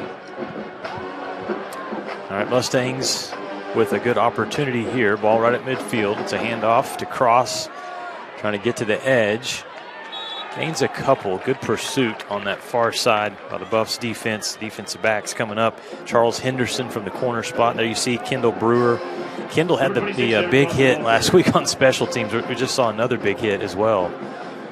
Got about 2 yards on that, so it makes it 2nd down and 8. Again, really desperate to get the running game going. Midwestern stays with that. 13 total yards so far in this first half for the Mustangs. 2nd down and long here. Handoff up the middle. Great job by the Buffs. Defensive line, big 99 Obadiah Ben Israel. 6'5", 335-pound junior. And Bryce, we're excited about this defensive line. Yeah. The front three, it's been a few years since the Buffs have had somebody in there like a Jared Johnson, from the old days that could disrupt the play right at the line of scrimmage. And absolutely, and again, and the guy you're talking about, Obi-Wan, he is able to really just put good pressure on that offensive line and kind of fill 2 gaps, and so that makes it tough. Plus, he's got good speed. All right, 3rd down and 7. Can the Mustangs pick up a first down? They roll the quarterback out to the left, looking downfield. Now he's going to try to run for it. JT Cavender. Get on that horse, JT. He had nice closing speed, and it's going to be a 2-yard pickup, but maybe well short of a first down, so it'll be a 4th and 5 for Midwestern. Now, where this ball sits, if I'm the Buffaloes, I would definitely make sure I'm keeping an eye on everyone just in case this is a sneak by one of the up men. They only need 4 yards for the first down. It looked like I was watching old John Wayne Western and JT Cavender on his horse. Much better punt that will go in the end zone. Yeah, it'll go into the end zone. Kent Johnson is down on the sidelines trying to check on Cannon Gibson for us, Bryce. Now I see Gibson's got his helmet, but it's not on, and so usually when you see something like that, it's some kind of an injury where he may not be going back in for the Buffs. So it's Kyle Brown, but now it's, hey, Kyle, this is your opportunity. Yeah. So, again, I know he wasn't pleased with what happened in Western Colorado in week 1, so this is an opportunity to kind of get your feet under you and again, execute the game plan that the Buffs want to run against Midwestern. Isaiah Smallwood is the running back, and he takes the carry. Good hole, opens up, runs over a defender, and then is slung down. Good pursuit by Midwestern State. That was very slow to develop. And so Buffs were kind of on a delayed handoff that time. Isaiah was able to still pick up about 4 on the carry. Ball to 24-yard line. All right, so we may have, we're going to check in and see if Kent Johnson might have a report for us. Let's get this play in real quick. 2nd down and long, and it's Kyle Brown that will work out of the gun. We'll wait and get this play off. 10 seconds on the play clock. They're going to come up and change it. 3 receivers out to the far side. Again, Smallwood is the running back. And they hand it to Smallwood, and there were 3 players right in his face. Go ahead. Let's head down to the field. Kent Johnson standing by with an update. Kent? Yeah, Bryce, quarterback change for the Buffaloes. Kyle Brown into the game replacing Cannon Gibson. Word from the sideline is they're just making a change. No injury to the young freshman Gibson. They're just going to give Brown a shot here. Okay. So, again, thanks, Kent. Appreciate that. And so, again, trying to get some rhythm going off. Both teams are struggling to get rhythm going offensively. Thankfully, the Buffs, though, lead this one 10-0 as they were able to take advantage of a muffed punt and take it in from 20 yards out. All right, 3rd down and 10 here for the Buffaloes. Tight end on the field is Brennan Ray, number 41. Brown will throw it down the field, and it's a great play. A snag from Tyler Sweet. That's a beautiful adjustment because Tyler had his head turned back to the quarterback, and so you saw that the throw was to his backside shoulder. He adjusts, looks back. Right there you see him look back. Wow. He makes the adjustment and pulls that in for the first down. Buffs move quickly here. Brown takes his drop. Throw down the field, and it's incomplete. Intended receiver. Noah Gardis, they just weren't on the same page because that really was Brown throwing to a place in the field he was anticipating his receiver to be. And I don't think Noah was in full stride that time. I don't think he thought it was coming in his direction. And one thing, just from the mechanic standpoint, you see Kyle Brown stay in and get into that pass a little bit off the back foot on that throw. He can sling it. He's got good arm strength. And again, Buffs lead 10-0, nearing end of the first half. And Brown will throw on 2nd down. Good protection. Now he's going to step up and try to run. A penalty marker comes in. It's going to be a holding penalty.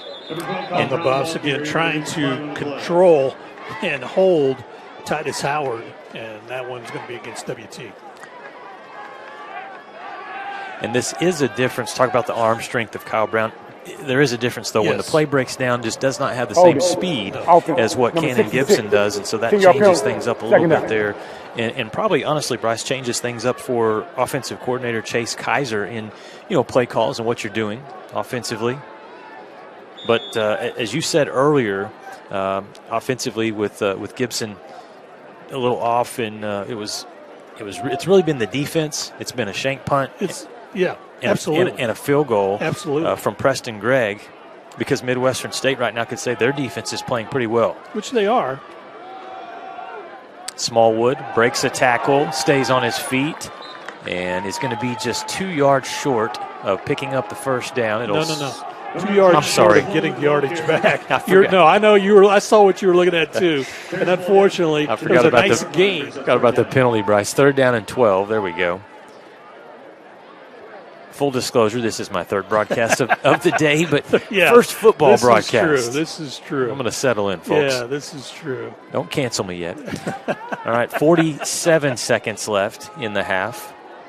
And now you're going to see Kyle Brown take his time. Yeah, no rush, no need to rush. No.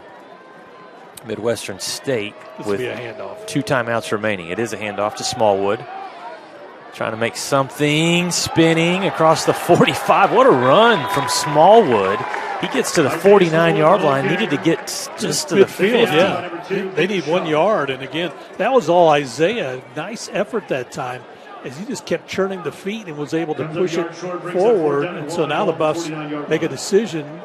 Clock's running. I think their decision is we're just going to let the half run out and go into the locker room with a 10-0 lead. Yeah, not a lot of offense in this one. 81 total yards for the Buffs, 18 for Midwestern State.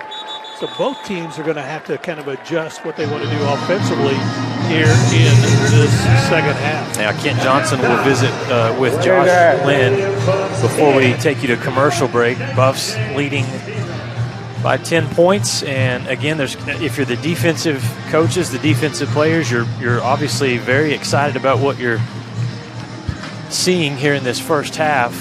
Offensively, that's where the adjustments will need to be made. Looks like Kent's getting ready to go down to Coach Lynn. And so as we go into the locker room, 10-0 in favor of the Buffs, let's head down to the sideline. Kent Johnson is with Josh Lynn. Kent? Thanks, Bryce. I'm down here with head coach Josh Lynn and your team up 10-0. Give us what you see on the offense and the defense. Defensive front, I think, is doing a great job. Linebackers flying around tackling. Defense is doing a great job. Offensively, you got to get going, and we got to move the ball, and we got to get our defense off the field. And so we got to establish drives and continue. We got to establish drives and continue drives. You made a change of quarterback, just looking for a spark. Yeah, looking for a spark. I mean, it's trying to get some movement offensively. We'll look forward to an exciting second half. That's head coach Josh Lynn. Let's go back upstairs. Lucas and Bryce. All right, thanks very much, Kent. Again, the Buffs lead this one 10-0 as we have played one half of play. Not a lot of stats offensively. We'll go through those momentarily, but before that, we want to, again, get ready to take a look at what's happening with the WT Band. For 90 years, the Lone Star Conference has been committed to excellence. What began in 1931 as a 5-team conference has grown to 18 institutions spanning 4 states. And while membership has changed, the pursuit of athletic success and academic excellence has never wavered. 119 national championships, over 2,000 All-Americans, and nearly 300 academic All-Americans. Celebrating 90 years of success, this is the Lone Star Conference. Welcome to MediDrive Pharmacy. We greet you by name, and our pharmacists take the time to console you and answer all your questions. Our Health Mart Pharmacy specializes in serving our community with fast, friendly professional service and the highest quality of medicine and health products. We accept most insurance plans, including Medicaid and Medicare, and we offer free in-town delivery to your home or business. Come visit us for all your health care needs.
best tailgates start with the best beef. And the best beef starts with Market Street. Market Street, where we do beef the best.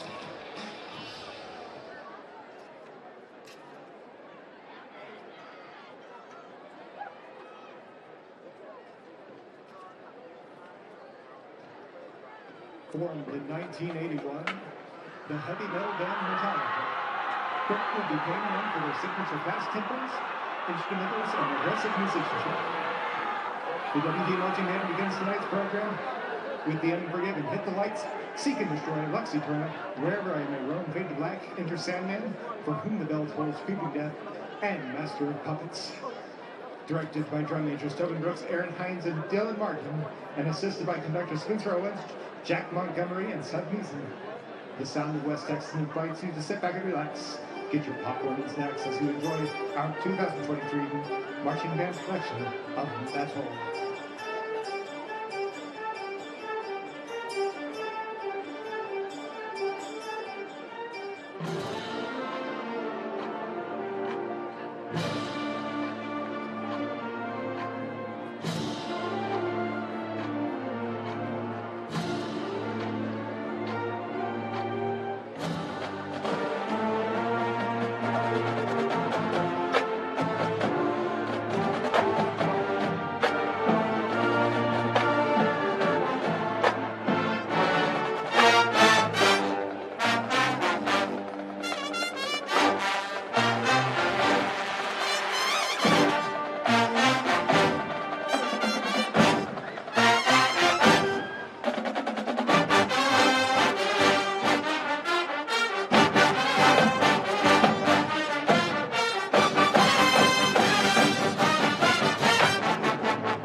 Went for a onside kick, landed on my knee pretty hard and ended up fracturing my femur. I ended up having to go back and have surgery. Even the day after I had surgery, I was back in the clinic here. It's nice to have people help me rehab at a caliber of what I'm used to feeling like I can do. One thing that I really liked was having the access to the turf, because that's what I'm used to playing on. Now, I mean, it feels like nothing had ever happened. You have a choice of where you can go. This is one of the best places in Amarillo. Optimum Internet has next level speed. Get 300 meg internet for as low as $35 a month. How fast is that? Fast enough to stream on multiple devices with 99.9% network reliability and equipment included. Or go even faster and get a $200 prepaid card. Get 300 meg internet for $35 a month with Optimum Mobile for as low as $15 a month. Call 866-9-OPTIMUM, go to Optimum.com, or visit a store today. Get closer, go farther with Optimum. Well, welcome back to Bain Schaefer Stadium, First United Bank Field. The band doing an excellent job, as they always do. Bryce Sheets now joined by Kent Johnson here in the booth as we take a look at our first half stats. And again, this has definitely been a defensive push for both teams. I mean, the defenses have shined in this one. The offenses are trying to find a way to get going. Well, you almost forget that the Buffaloes have a 10-0 lead at the half, and it's a solid 10-0 lead. But my goodness, 18 total yards by Midwestern State. I don't know if I've seen those kind of numbers in a long time. Yeah, 21 offensive plays. They've racked up 18 yards. The Buffs have 30 offensive plays. They have 92 total yards. They lead first downs 5-1. Time of possession is about equal. Buffs have had it 15 minutes, 50 seconds to 14 minutes, 10 seconds. Third down conversions, both teams are struggling. 2 of 8 for the Buffs, 1 of 7 for Midwestern. Neither team really has a vertical game of any kind. They just can't seem to get the passing game going in this one. Both teams have struggled to pass. They're trying to force the run, and the defenses have been able to rally to that. Well, a game that's played like this one is playing into WT's hands because, as I mentioned pregame, Chase Kaiser wants to run the football. The first 2 possessions of the game were played between the 30s, and then the Buffs got a decent punt that was down at the 16. And since that time, the majority of the game has been played, with Midwestern's back against their goal line. Linebackers have shined for the Buffaloes. Jimmy Harrison, 5 tackles. J.T. Cavender, 4. Kobe King is very disruptive. Yep. He has 4 tackles in this first half. Freddie Simmons has 3 for the Buffs. Maurice Perkins for them, 6. 5 for Contrarius Hargrave with 5. And Javion Gibson-Holmes with 4. It's the linebackers. This is a Mustangs team that's averaging nearly 200 yards a game on the ground. Right. That's not happening tonight. At least in the first half it hasn't. Buff's defensive line has controlled the line of scrimmage, and you mentioned that trio of linebackers. They don't let backs get through and pick up big games. Well, Devin Cross, Jalen March, both with over 200 yards rushing on the season. Devin right now is averaging 0.9 yard per carry, and Jalen is averaging 0.6 yard per carry. That's how dominant the defense has been in the first half for the Buffaloes, and again, they lead at 10-0. Well, Josh Lynn told us before he went in, he's very happy with the defense. Now we got to find the spark on offense. We saw Kyle Brown come off the bench. No injury to Cannon Gibson. Is just trying to find something to get a little spark on the offense. Offense not as sharp as they were last week, but the defense is phenomenal. Yeah, it's good. Buff so far 10-0. You can't knock it. We'll take another timeout. We'll do so, and we'll be back right after this on the Lone Star Conference Digital Network.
JT Cavender, Mechanical Engineering in Midlothian, Texas. I chose WT for football. Secondary choice, definitely engineering. That's definitely what I looked at next, and WT is a great engineering school. So some of the strengths of the engineering programs are being able to engage with the professors and be able to build a relationship with them. And then you have a great community behind you. And that's probably one of the strongest parts of Canyon and WT. And so it pushes me to be great. I have always had a passion for sports. My purpose changed from being an athlete on the field to supporting other athletes during their athletic career.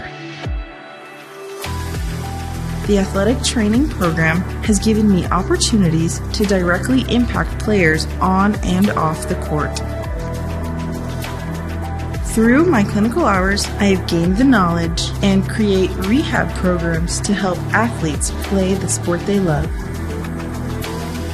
My efforts contribute towards getting players back in the game, and it is my mission to lead athletes to healthy lives. WT was my next step. Now I am fully equipped to helping athletes stay in the game through sports medicine.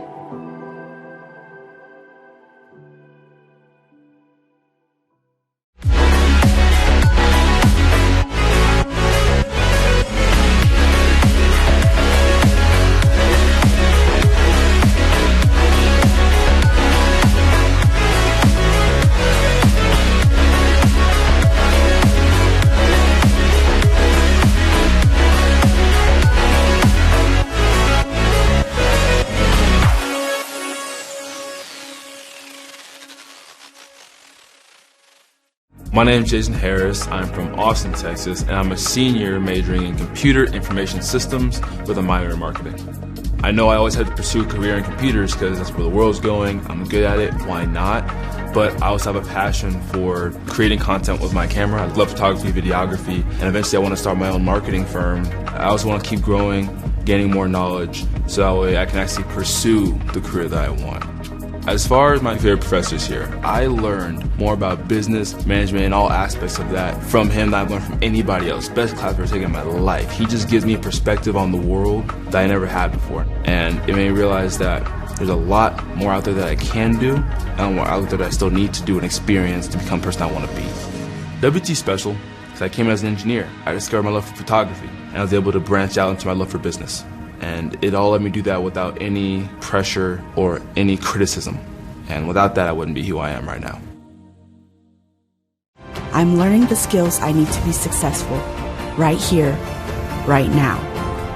I'm ready to conquer anything that comes my way, from job interviews to working with a team and selling my art. I'm ready to take charge.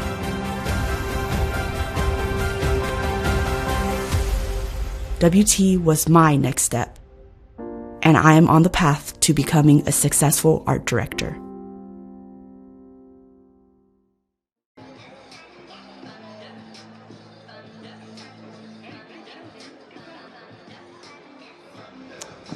Welcome back to Bain Schaefer Stadium, First United Bank Field. The Buffaloes lead at the half 10-0, and we were just enjoying the racing cars that were on the big board here, and so I may have to look into see if we can do something about being involved in that. That would be a lot of fun. I think both coaching staffs at halftime were talking about revving up the engines and trying to find some offense. And Bryce, we were just talking both sides. It's easy to look at the stats. It's easy to look at some of these plays and maybe be a little critical of quarterback play on both sides, but you don't always know what's going on. No. You don't know if receivers are not getting off the line and getting to their routes and getting to their spots. Obviously, the offensive line, has to protect and that kind of thing, but the numbers don't lie in terms of just lack of first downs, lack of movement. And so what does that mean for these teams in the second half? Could you see quarterback change from each side, even, personnel change, just something to get that spark offensively? Because you said it, Midwestern State, don't count them out yet. They scored 17 points late in the game. Last week they scored 17 points in their home opener and came away with a win in that contest last week. And so, again, you've got to be ready. The defenses played great, but both defenses haven't really been challenged in the secondary overall. We challenged a little bit, or we challenged Midwestern a little bit in the first half. Both teams have an interception. Both quarterbacks have an interception. And so the Buffs, again, just trying to find that rhythm that they had last week offensively and still haven't been able to find that. Again, the Buffaloes, as we talked about, they have rushed the ball fairly well with Isaiah Smallwood, 9 carries for 33 yards. Travion McCoy-Gay, 5 carries for 16. So both running backs are averaging over 3 yards per carry. That's pretty good. You'll take that for the most part. But again, there's just no rhythm offensively for either offensive team. Look at Midwestern State down there warming up, and for the Buffaloes, obviously want to have a strong second half. It's interesting, their opponent next week, very offensive-minded, because they will head to Odessa, Texas, to take on UT Permian Basin. The Falcons with a new head coach, new staff there, and they felt like they had a really good offseason, signed a lot of talented players. Obviously, Midwestern State, this is a staff that's been together for a long time. Right. But again, trying to figure out what they can do to get back in this. Their offensive coordinator, interesting, Bryce, is Billy Reebok. A lot of LSC fans know that name. He was the offensive coordinator at Texas A&M Commerce over the last 3 seasons, and played quarterback at Quincy University. Also had to sneak this one in just for you, Bryce. He was a graduate assistant coach at Ball State. There you go. There you go. That's why fight Ball State. The Cardinal could never go wrong with the Cardinals. And so, again, and of course, Rich Renner, the defensive coordinator, we've known Rich for a long time, formerly on the staff at WT, went to Midwestern, has been there a long time now. And so you're right. It's a veteran club, veteran group. The thing that they don't have, and that's the thing they're working through, is veteran quarterbacks. They've got 2 young quarterbacks. They're trying to find the right rhythm. I watched both of them were warming up on the far sideline, and so we'll see who comes out to play as the Buffs will kick this away to Midwestern State.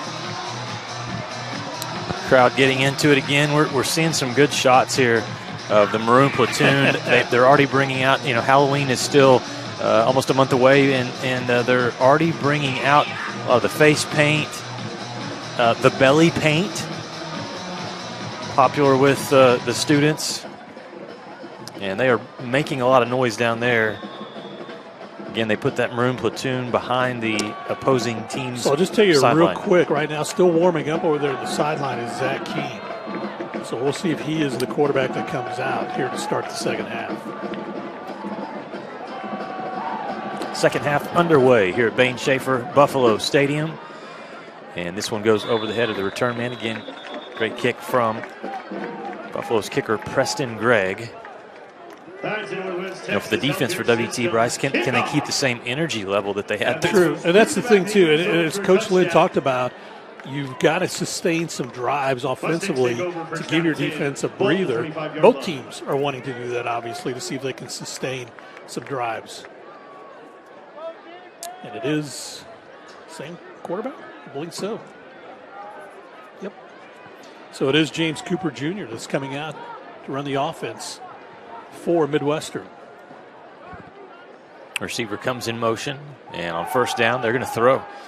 Well, they were going to throw. The quarterback's going to keep it, break a couple of tackles at the 30, and that's a good play there for James Cooper Jr. On first down. He picks up 7 yards. They had cleared out on the far side of the field, ran a receiver all the way up, so that took a couple of guys from the secondary. Linebacker kind of did a stunt, came to the inside. Was that a design run, So I think? I don't know if it was a design run, but I think once he saw it, that the linebacker did a stunt to the inside, then he went to the outside and had an open lane to run in.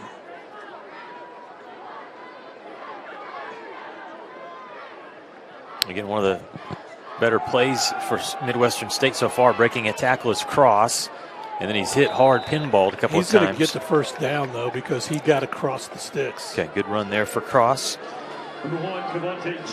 That's the second first down for Midwestern in the game. So they got one in the first half, and now they have one here in the second half. Picks up just enough for Mustangs first down. So they had a plan in the first half. It didn't work the way they wanted. So I'm pretty sure they're on plan B, whatever that may be right now. All right, empty backfield on this 1st and 10 play for the quarterback, James Cooper Jr. Buffs don't rush. Keep the linebackers back. Throwing on the run and throwing out of bounds. So it was a delayed rush that time for the linebacker, JT Cavender. He came in late. He held up. Then he went on an outside route to come in. That's where Cooper was trying to step up, and so he saw the pressure and just threw it away and threw it out of bounds.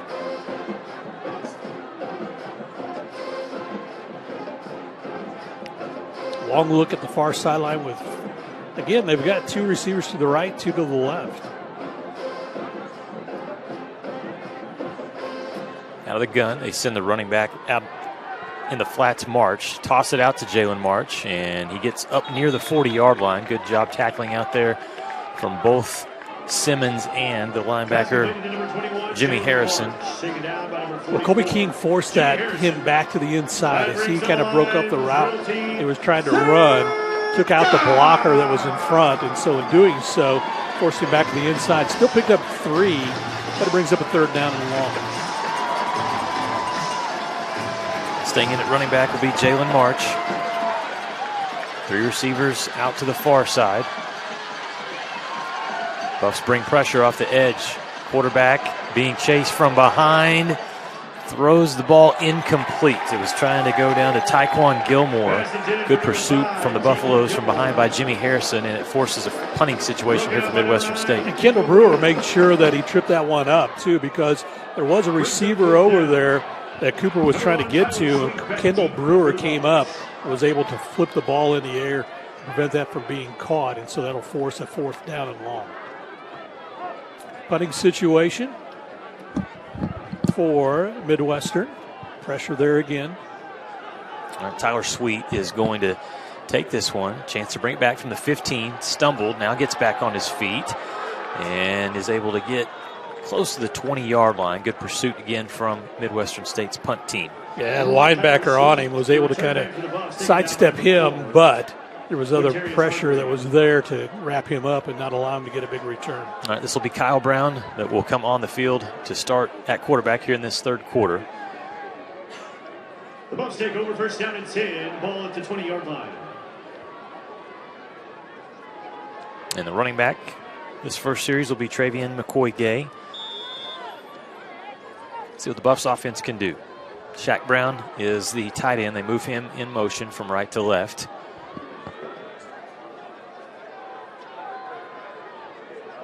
Brown across the middle, and it's incomplete. He was going for a seam play there to Simmons. Just missed him. So he had him, and he really kind of got the defense off kilter a little bit because he looked to the far sideline, then came back at the last second toward the middle of the field and tried to complete it, but it was a low, fast pitch. A fastball outside. Yeah, fastball with a little too much outside on that one for the receiver to pull it in. Midwestern State brings pressure. The Buffs run it. McCoy-Gay at the 20, 25. Hard running ball came free after he had picked up a 1st down.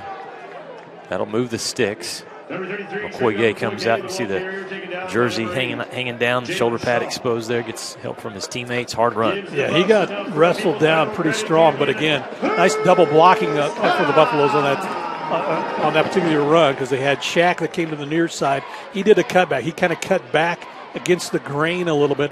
Then a fullback that came around and did the same thing. That allowed for Gay to get to the outside. Ball up to the 32-yard line on 1st down. They stay on the ground. Smallwood goes up the middle, and that's a good run. Nice block there by number 59, Matthew Ames, the tackle. And also the center, David Williams. I thought David came up limping for a second, but it looks like he's okay. Play action. Brown going down the sideline on the outside, incomplete. Tight coverage against Kenneth Red Jr. He's looking for a flag on that one. They were just hand-checking, hand-fighting all the way down as he tried to get some separation, but just couldn't. And so that's really not a bad throw from Kyle Brown as he tried to put it to a spot where his receiver could go get it, but just too much checking going on that didn't allow him to break free. Yeah, the corners are very good for Midwestern State. That was Benjamin Wilson again, sophomore from Pearland, Texas, and he had great coverage. 3rd down and 5 for the Buffs. So they walked the linebackers up, so there's some open space in the middle right now. Brown steps into the throw and incomplete. That one, Sweet did not have his head turned around, and Pass intended for number 1, Tyler Sweet. That was off the leg of a defensive player that time. You're right. Sweet wasn't ready for it. It came with like a rocket, and so yeah, that one was maybe 110 on the gun. At least it came with some speed. So, but incomplete, so the Buffs will have to punt. Back to receive, number 9, Jawan Mason, a 165-pound senior out of Allen, Texas. Again, these punts, a mile high, and it's fumbled, and the Buffs pick it up. Gage Smith fumbles it, and the Buffs recover at the 2-yard line. I think they'll mark him down. Let's see where they're going to mark him down. They're pointing at the 20. There you go, Gage Smith with a big play, special teams play. That's going to give the Buffs a 1st and goal. Are you trying to figure out? I'm still trying to figure out what they're saying. Here's the replay, Bryce. Yeah, where they're going to mark him down at. Fumbled. So the ball's fumbled. It's picked up. Smith has it. Okay. See the official signal right here at the 20. Okay, because once the punt is dropped, was fair. He whistled a fair catch. So if it's dropped and recovered, then it's dead right there. The defense recovers so it. That's where they're going to take it. Well, great hustle by Gage Smith to recover that ball. You see Josh Lynn is going to come out and talk to the official about something.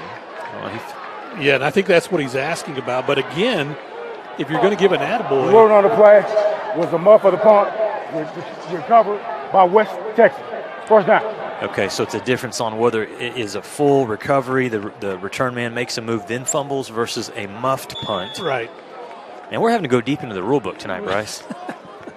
Well, credit Seth Ford for getting that high in the air. I mean, he's done a yeoman's job punting the ball tonight. Buffs run it with Smallwood on 1st down, hits the hole hard, following good blocking, gains yardage to about the 17-yard line. And tonight, I mean, it's not pretty right now. Nothing about the offensive numbers are pretty. But if the Buffs can capitalize after that special teams fumble recovery, get in the end zone, you could be up 17-0. And it's been special teams play that has set them up tonight for the scores. That's why they lead at 10-0. 2 receivers out to the far side. The split receiver to the near side is Tyler Sweet. Buffs taking their time, though. Yeah, they haven't. I guess they're going to they quickly get it in. Play clock at 4 seconds, 3 seconds, 2 seconds, and they just did get it. Smallwood running hard. It looked like there was a crease to the outside. He cut back in, and as a result, he's 2 yards shy of the 1st down. You're absolutely right. And again, that's where you've got to have that good vision, because I think he thought there was something inside, but he had a blocker in front of him. He needed to go to the outside and continue on that track. And I think that would have given him the 1st down. It's down to the 14-yard line. Brings up 3rd down and short. All right, so now 3rd down and short. Buffs, they don't want 3. They want to get this 1st down. And I think because this is ball control offense for both teams tonight, and so they are running the play clock as that far down as they can to take the game clock down. Midwestern State going to bring everybody up here.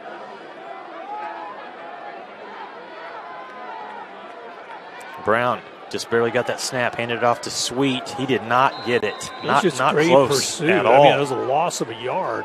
Great pursuit by the Midwestern defense. And so Sweet is slow to get up. It was a collision at the end of the play. And number 90 defensively, Titus Howard. Injury.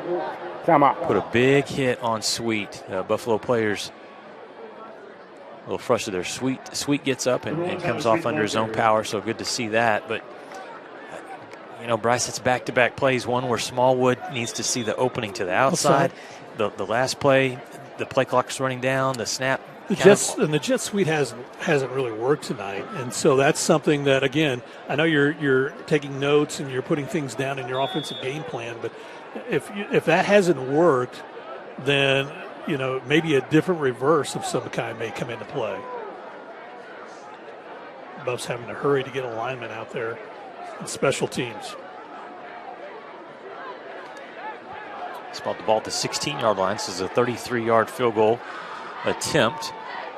Already one field goal for Gregg. Good. Make it another one for Preston Gregg. And add to the Buffalo's lead. 13-0 West Texas A&M. We'll take the timeout, come back. Midwestern State get a chance right now trailing the Buffaloes on the road here at Buffalo Stadium. Went for a onside kick.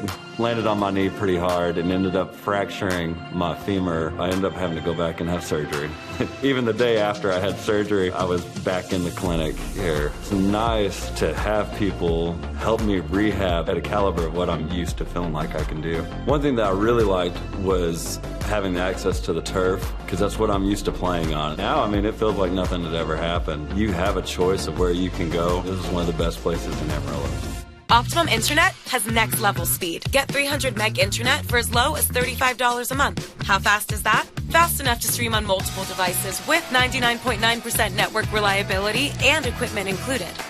Or go even faster and get a $200 prepaid card. Get 300 meg internet for $35 a month with Optimum Mobile for as low as $15 a month. Call 866-9-OPTIMUM, go to Optimum.com, or visit a store today. Get closer, go farther with Optimum. Well, it is fun to stay at the YMCA as they're dancing. Timeless hit, It Bryce. is. Timeless. It's always good at sporting events. The Buffs trying to find the end zone. They're having trouble doing so, but they still lead 13-0. A 4-play drive that goes for 6 yards, and then they settle for a 33-yard Preston Gregg field goal. That's with 9:26 left to play here in the third quarter. Preston's last field goal came with 9:29 left to play in the first half. And so there's some similarities there, but nevertheless, Buffs lead at 13-0. And again, credit special teams because the Buffs are able to recover a fumble and turn that into 3 points. Earlier, they got a touchdown because of a punt that only went about 10 yards, and they had a short field. They recovered the ball at the 16-yard line and were able to get it in for a score. And again, special teams have come up big for WT. Almost halfway through this third quarter, and for the game, Midwestern State has 32 yards of offense. And you'd say, wow, I wonder what WT has, but they have 113. Yeah. So they haven't been an offensive juggernaut by any stretch either. And this one, and again, I think it's trying to feel that comfortable feeling they had last week. That credit Midwestern's defense. They're playing extremely hard and extremely well, but so too are the Buffaloes defensively tonight.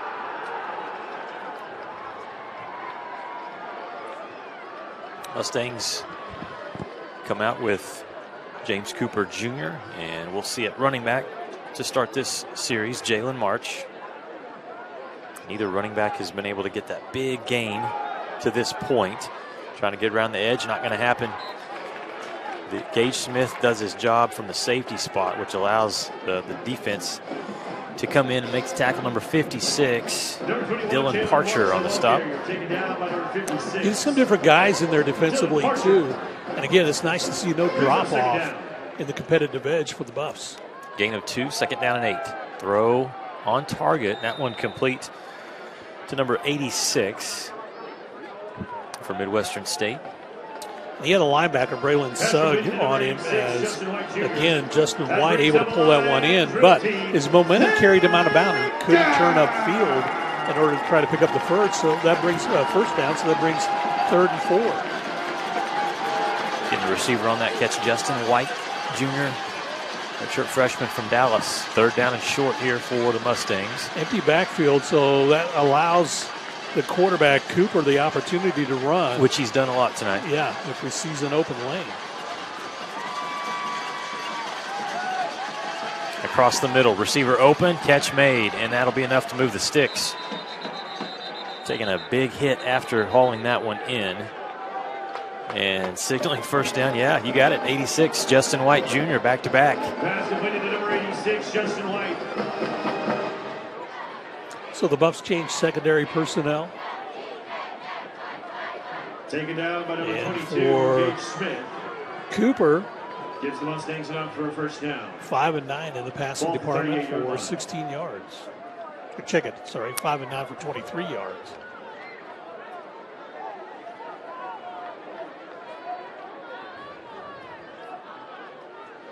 They fake it to cross.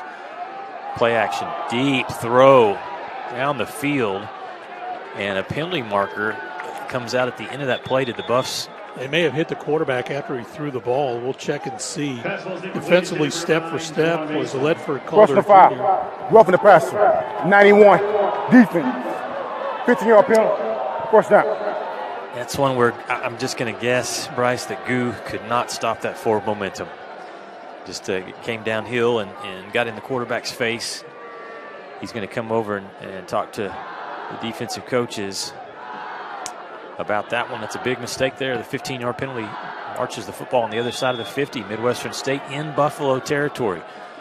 They'll go play action, roll out the quarterback, running it for a short and a big boom. You heard the crowd go, ooh. Yeah, he took a big hit on that one. JT Cavender chasing down the quarterback there.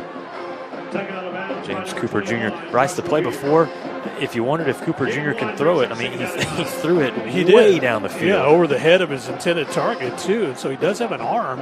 He can't get it up in the air, but again, that time, about show blitz. Should be second down. It is second down and 9 here for Midwestern State. Receiver in at the bottom of your screen there is number 10, and that is Quincy Jones. Good protection for the quarterback. Down the sideline, receiver gets past the defense and almost hauled it in. White Jr.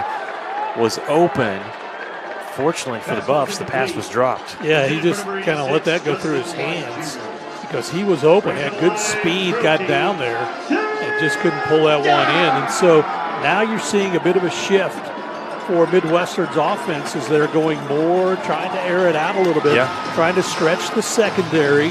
That would hopefully open up some running lanes for their running backs, but right now it's 3rd and long. 3-man front here at Buffs. See if they bring some pressure. Harrison comes on a blitz, and it works. Jimmy Harrison comes through and is able to take down James Cooper Jr., stops him right in his tracks. And actually for a loss, they'll mark that back for a 4-yard loss. Jimmy Harrison, again, you watch right here, he just read it perfect. That's a veteran player, a senior. He just saw the way the lineup was set, so he just shot the gap and was able to get in there and put pressure on the quarterback, throwing for a loss. Bryce, they were relying on Jalen March, the running back, to pick up that blitz. That would have been a tough assignment. So the Mustangs punt it back to West Texas A&M. Sweet makes fair catch signal and makes it, comes up, catches it securely at the 20-yard line.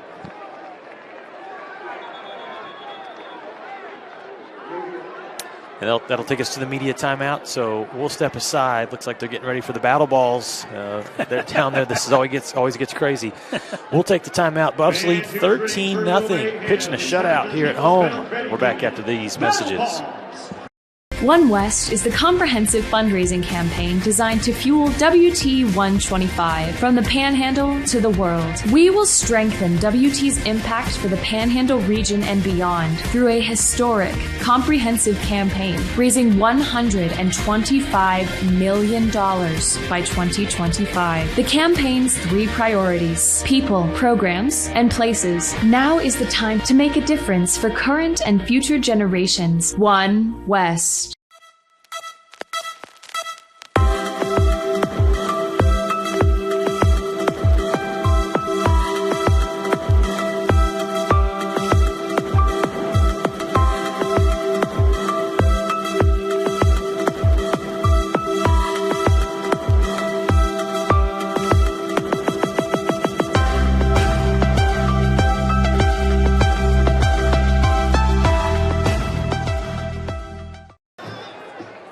Well, 5:59 left to play here in the third quarter. Buffs lead at 13-0. The Buffs will bring the offense out to start from their own 20-yard line.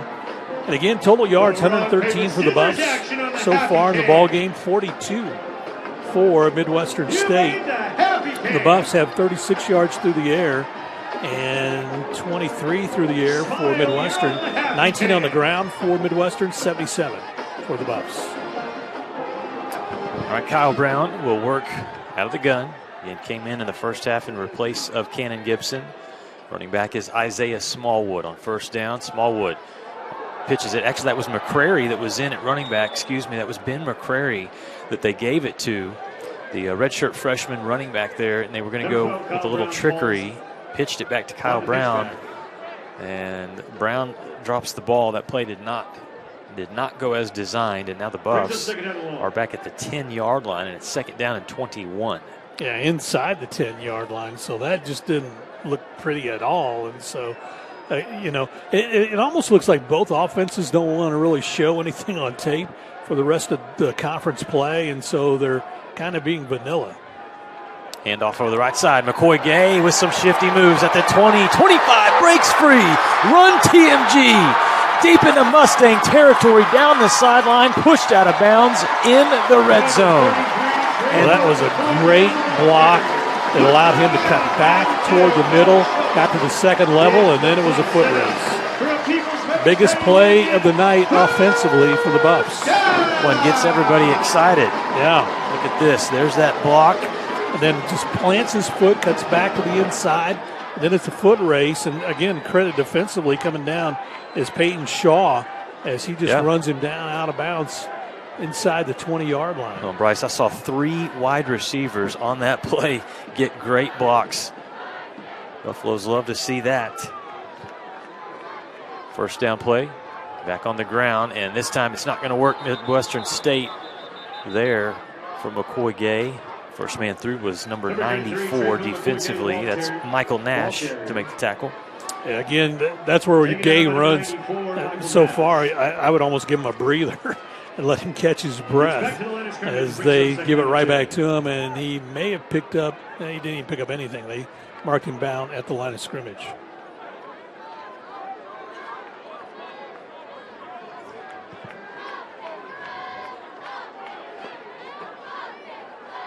Handoff goes up the middle.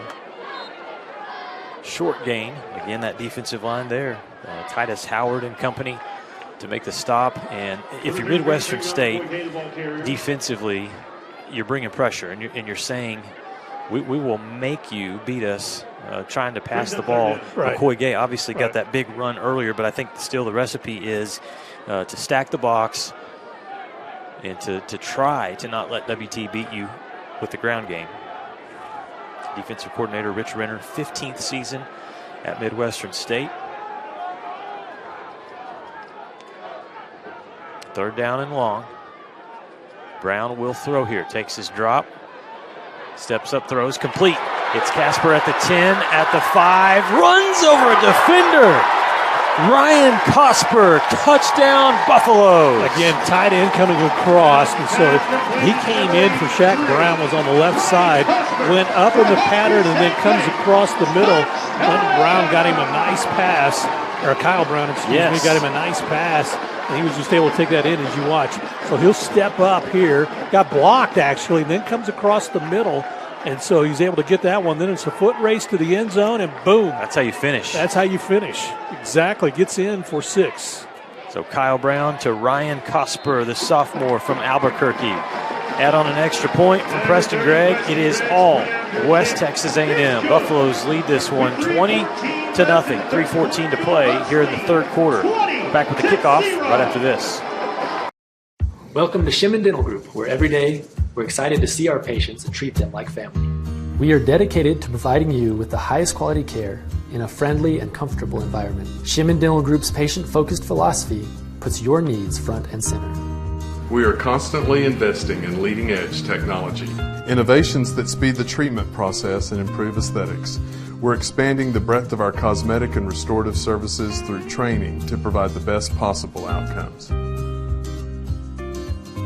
Just with the level of commitment that they show to taking care of my family and I, it's absolutely unmatched in this town, so I've been very happy with them. Brightening smiles for more than 3 decades. Contact Shimon Dental Group for your appointment today.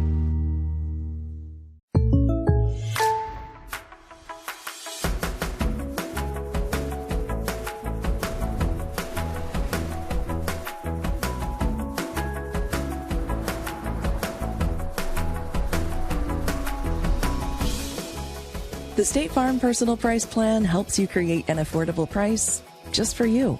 Well, a 73-yard run set up that touchdown toss to Ryan Cosper from Kyle Brown. The extra point's good. The Buffs lead it 20-0. And again, no chance on returning kickoffs tonight for Midwestern State. It's a good idea because they've got some good return men back there. Yeah. How do you eliminate the return guys from making a play? Don't let them touch it. Kick it away from them. Well, and Bryce, let's give some credit to Kyle Brown. Comes in. long run, obviously, from TMG, but Brown settles in, makes a good throw to Cosper for that first touchdown of the season, and so the Buffs now lead 20-0, and you get some confidence there. Well, yeah, and again, that was a long play to develop, too. Again, Cosper got caught up, got blocked. He was kind of a decoy, then he came across the middle, but stayed true to the pattern, and Brown had enough time, credit the offensive line, he had enough time to deliver the pass and get a score. Midwestern State got some work to do. They go with a run play, and it's a good one over the left side up to the 30-yard line. Harrison makes the stop and the run for Jalen March. These running backs who we were definitely highlighting in pregame. Right now, Cross, 10 carries, 12 yards. Jalen March, 6 carries, 5 yards. Average of 1.2 and 0.8. Yeah. Second down and 5 here for Midwestern State. A little trickery. Reverse to the receiver at the 30, 35, and then out of bounds. Nice play there for number 88, DeMonte Green. That's the biggest play of the night offensively for Midwestern, too. So they have to go on a little trickery, a little double reverse. Yeah, that's a good call by Billy Reebok because you're following these running backs. You're in pursuit heavily. Yeah. Get a wide receiver involved in it. Get him to come across and go the opposite direction. Already had good blocking up ahead, too. So, again, that picks up the first down for them.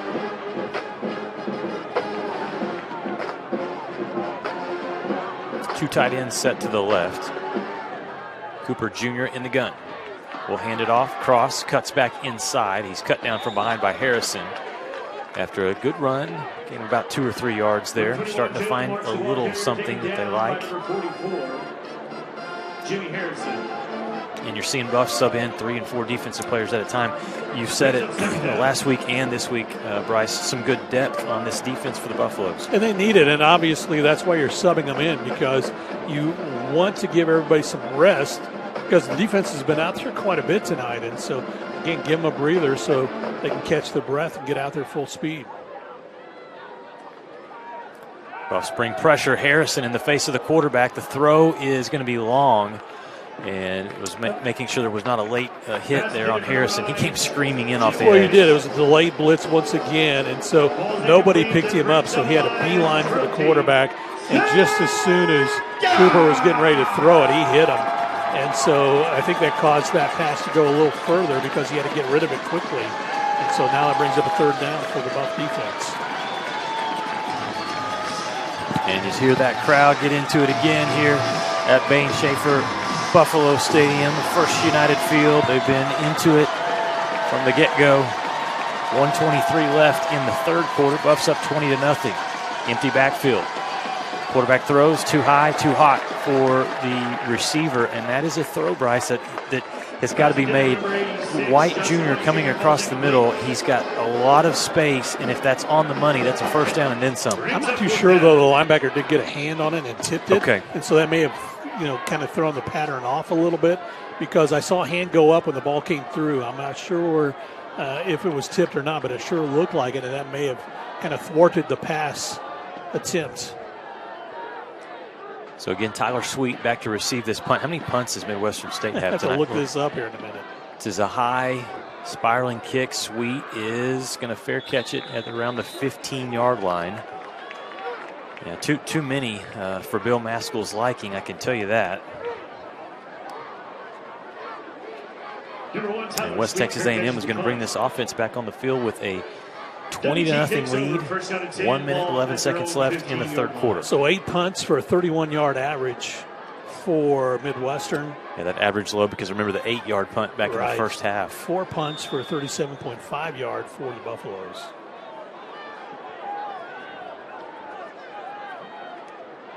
WT takes its time, gets the player onto the field to bring the play in, number 41, Brennan Ray.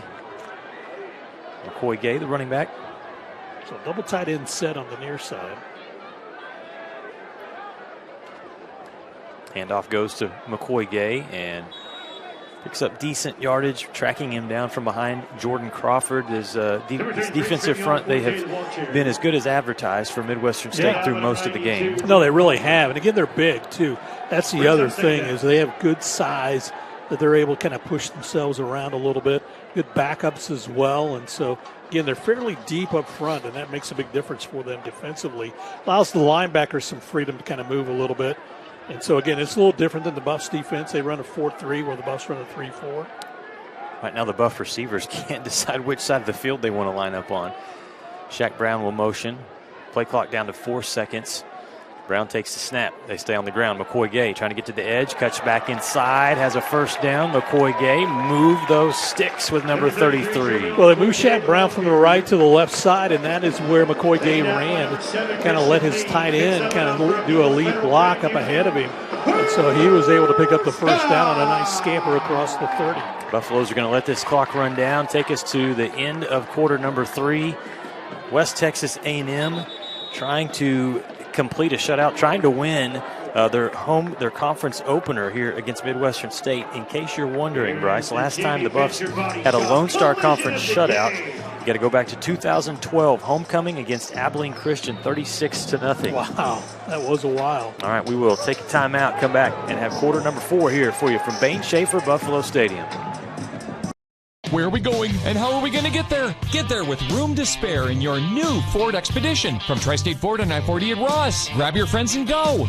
Tons of new Fords are rolling in. Face the road ahead in a dependable truck. The built Ford Tough F-150. Looking for more horsepower? Saddle up the legendary Ford Mustang. Or how about a new Bronco or a Maverick? We've got your new ride. You'll find friendly hometown service every day at Tri-State Ford. Come see us on I-40 at Ross.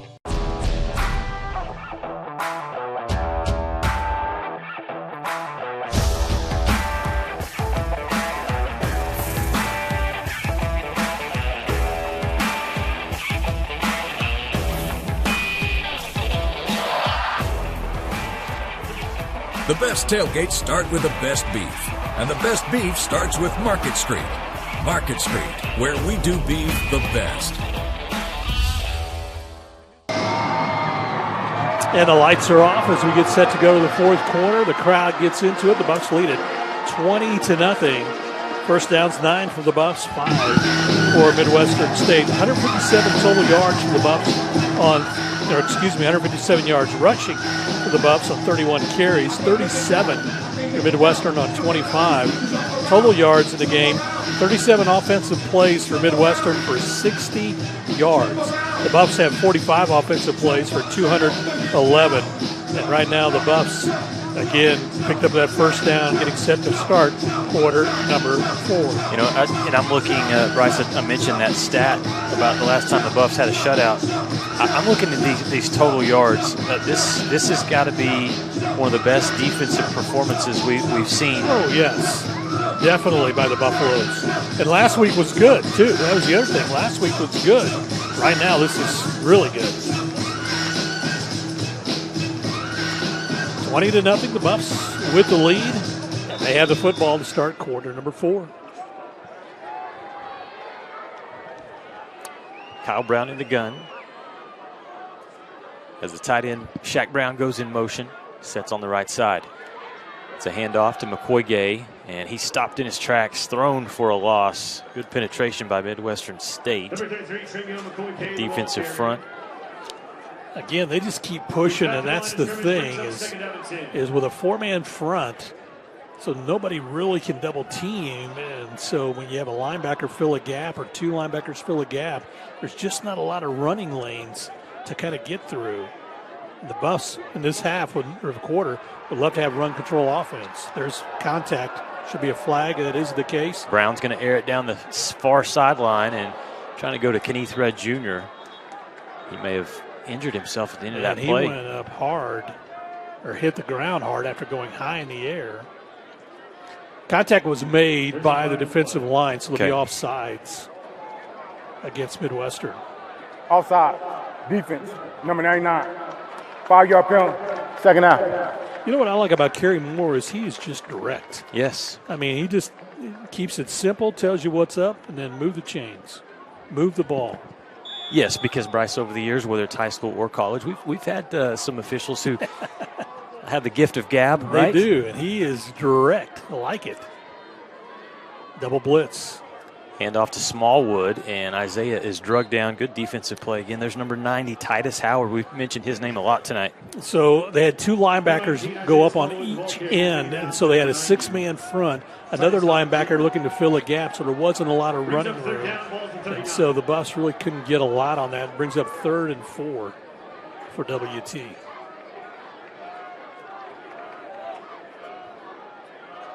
See if they'll let Kyle put it in the air here on 3rd down and short. Same thing once again. Got the 4-man front. Got a linebacker filling a gap. Another linebacker out on the edge.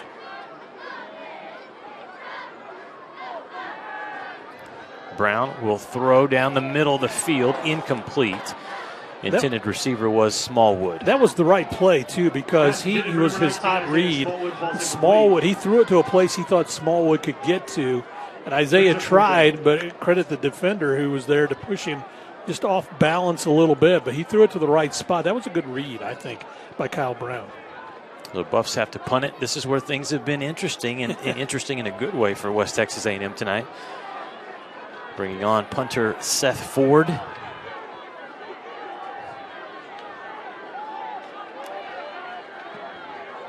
Again, a booming kick. Fair catch signal and is made at around the 17-yard line there by Midwestern State.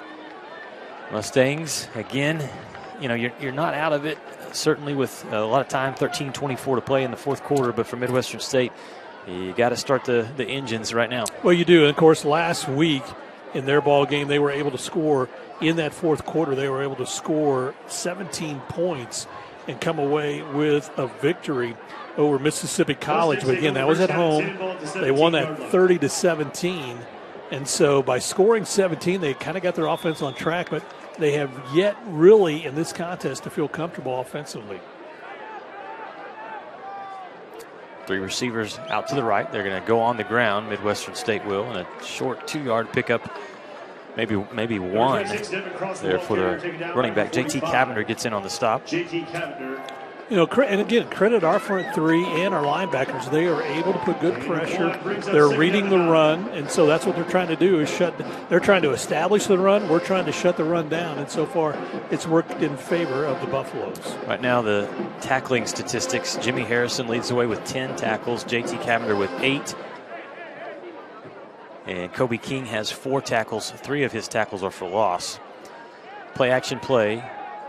Going down the far sideline. That's going to be a penalty on the Buffs. Could be a flag come out. Yep, there it is. Yeah, they're going to get defensive pass interference against LaFord Calder, the freshman corner over on that far side. And they've been trying him tonight with those deep pass patterns. And so they're trying to run one of the receivers who's pretty quick along that far sideline and trying to test the freshman. And I think that time it came back to draw the flag.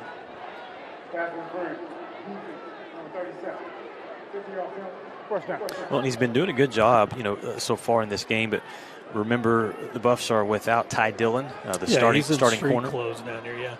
Yeah, saw Ty that had his jersey on, but just street clothes. But the other nice thing about that one too, again, the freshman was tested. He got the penalty, but it's only a 15-yarder, sure. So it's not a spot foul. And it's not a touchdown. Exactly. Empty backfield again. Snap back to the quarterback, Cooper Jr. Rolls to the right. He's got a receiver wide open, and it's dropped. Just trying to find that football. The intended receiver down the field was number 81, Adam Johnson. And to his credit, that's a tough catch, where you're looking at it. Well, and he had a linebacker on too. It's Colby King, so he had a linebacker on him, so he should win the foot race. And you're right, it is tough to look back up into the lights and try to find the football.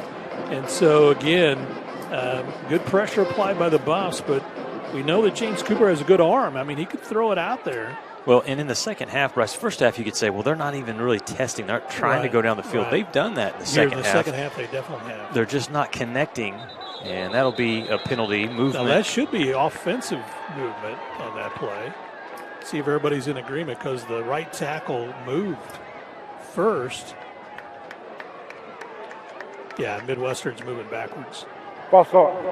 Offense. 54-1. Senior penalty. Second half. That's the right guard, Dwayne Brown, but it was on the right side for sure. And there was movement, and the Buffs read it and made contact. So make it 2nd down and 15 here for Midwestern State. Again, the Mustangs trail by 3 scores in this 4th quarter. The quarterback keeps it, and Stazuski is the first man there, stands him up. JT Cavender and company come up, and a punishing type of play there for the quarterback. So you walk your free safety up a little bit, and that's Preston, and he goes and sees the quarterback break to the outside. That was his assignment that time, and so he read it, took a great angle to kind of trip up the quarterback, unable to do so completely, but then you got linebackers coming in to help clean up the mess. 3rd down and long. Midwestern State has been in these situations a lot tonight. Snap back to the quarterback. Cooper Jr. in trouble. Just has to throw it away. He had 2 players right in his face, Harrison and the defensive end for the Buffaloes, Lauritsen. And I think they're going to complain that he didn't even get it back to the line of scrimmage. That's what Josh Lynn is frustrated about. And the official is, I think, looking and agreeing with him. But if you wondered if Coach Lynn was a fiery competitor, we kind of knew that when he was introduced. Yeah. But yeah, it's definitely on the sideline. He is definitely firing.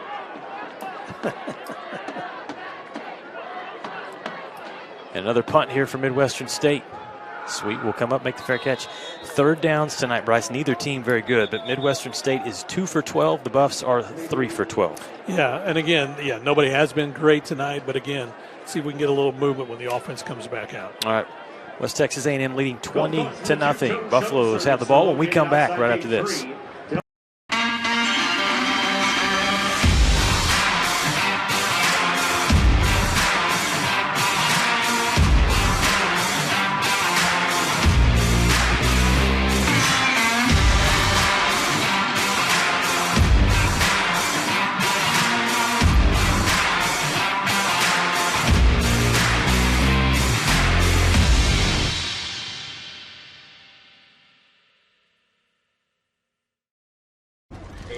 This is gonna be tough. I mean, that's a bag full of Whataburger's Buffalo Ranch chicken strip sandwiches with tangy buffalo sauce and creamy buttermilk ranch, melty Monterey Jack cheese, and 3 crunchy chicken strips. How long will you have to wait before you enjoy yours? Oh, about that long. Whataburger's Buffalo Ranch chicken strip sandwich is back for a limited time, just like you like it. 11:38 left to play in the ball game. Buffs lead 20-0. Hey, we want to invite you to nominate your Educator of the Year. The Buffs will give away an Educator of the Year award on September 30th at our next home game. Look at your screen. You see a QR code that you can scan and go on and nominate who you feel is your Educator of the Year. And again, the Buffaloes, thank you for doing so. The Buffs are having fun out here right now, leading 20-0. As you look at the crowd, the fans are having fun.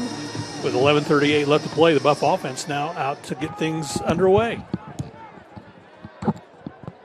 Snap back to Brown, and they go with Isaiah Smallwood. Good blocking across the left side there for the Buffaloes. Big gain across the 40 up to the 42-yard line. Smallwood has run hard tonight for the Buffs, along with Travian McCoy-Gay. Travian over 119 yards. Of course, he had that big 73-yard one that upped his average to 9.9 yards per carry. In this 147 yards for Isaiah on 14 carries.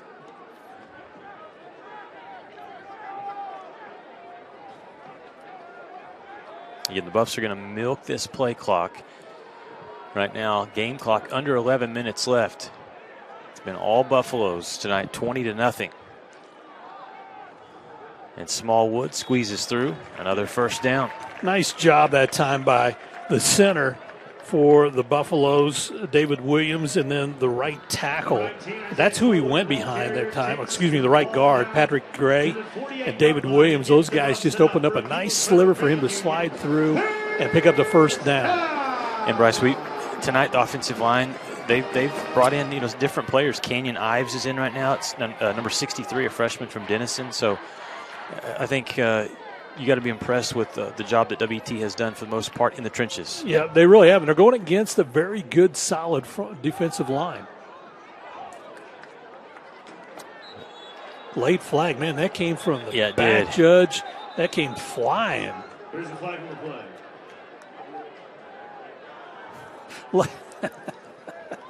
Somebody's got good eyes back there. Offense, number 1. Okay. 10-yard penalty. So one of the receivers. One of the receivers, but where that flag came from, I mean, it came flying from way back there. That was the side judge. Yeah. He saw something, and he let that one fly. That's Royce Smith. You think Royce was a quarterback back in the day, Bryce? I mean, he's got an arm. I mean, he really let that one go.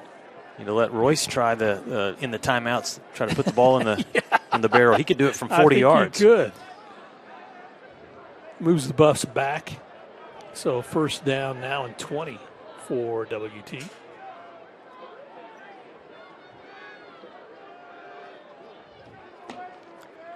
Play action, Brown to Bogardus. What a catch! Unbelievable! Not only what a catch, it was 21 yards. That's enough for a WT first down. They had to go 20. He went 21 on a juggle. You got to watch this. What's the degree of difficulty touch here? Pass, tipped up in the air, tipped again, and then comes down with it. His back's in bounds, and that is a completed pass. How about a da-na-na, da-na-na? Oh, definitely nicely done by the Buff wide receiver. Noah Bogardus. And I tell you what, he has been in battles all night with Jalen Shaw. Yeah. 8 versus 8. And Noah Bogardus won that one. Smallwood over the right side, breaks free. Stiff arm. Isaiah Smallwood moving defenders, has a first down to the 28-yard line. And the Buff offensive line, they're starting to roll. Get in a rhythm. That's a big thing. And so the running backs are getting in that rhythm too. And so what we kind of were stymied in the first half of getting a run game going, the Buffaloes feel good about it right now as they can keep it on the ground, keep chewing the clock. 8:27 left to play in the game.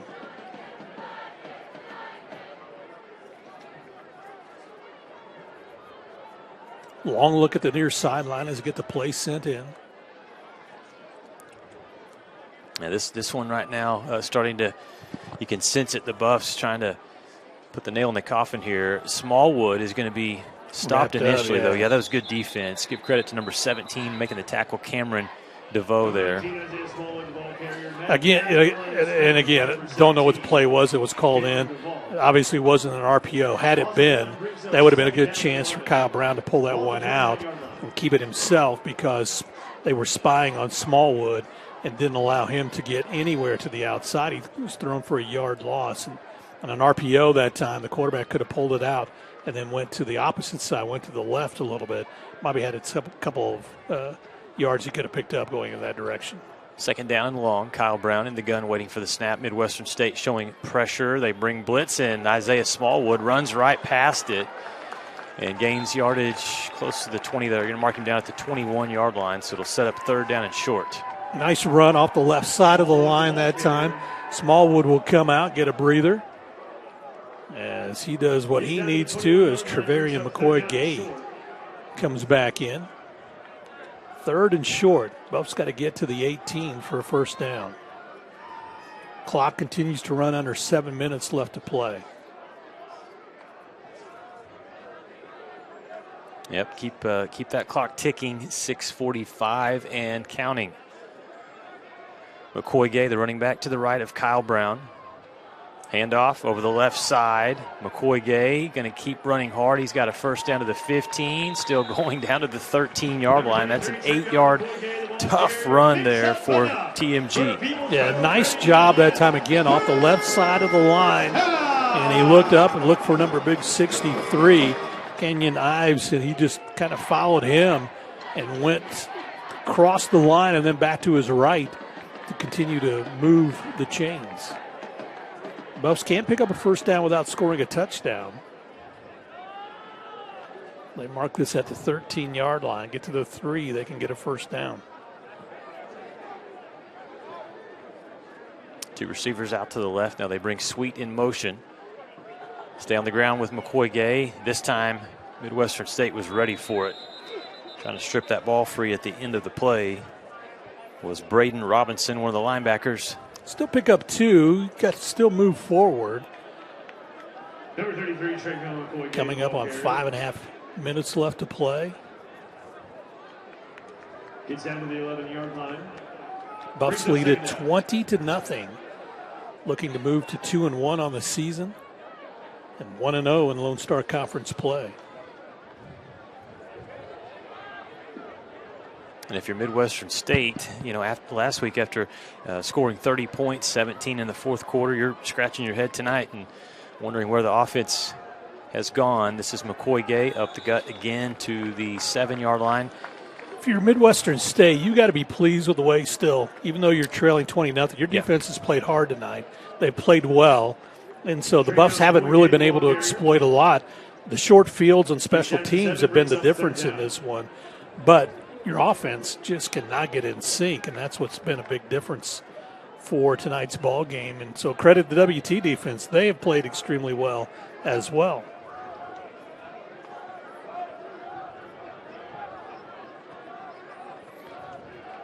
Right now you've got McCoy-Gay with 133 yards rushing, 80 for Isaiah Smallwood. Brown looking to throw on the move, and that one's incomplete. Good coverage by Midwestern State. Tried to thread the needle, trying to get it to Tyler Sweet. And so they'll stop the clock with 4:18 left to play and allows the Buffs to bring on another attempt at a field goal.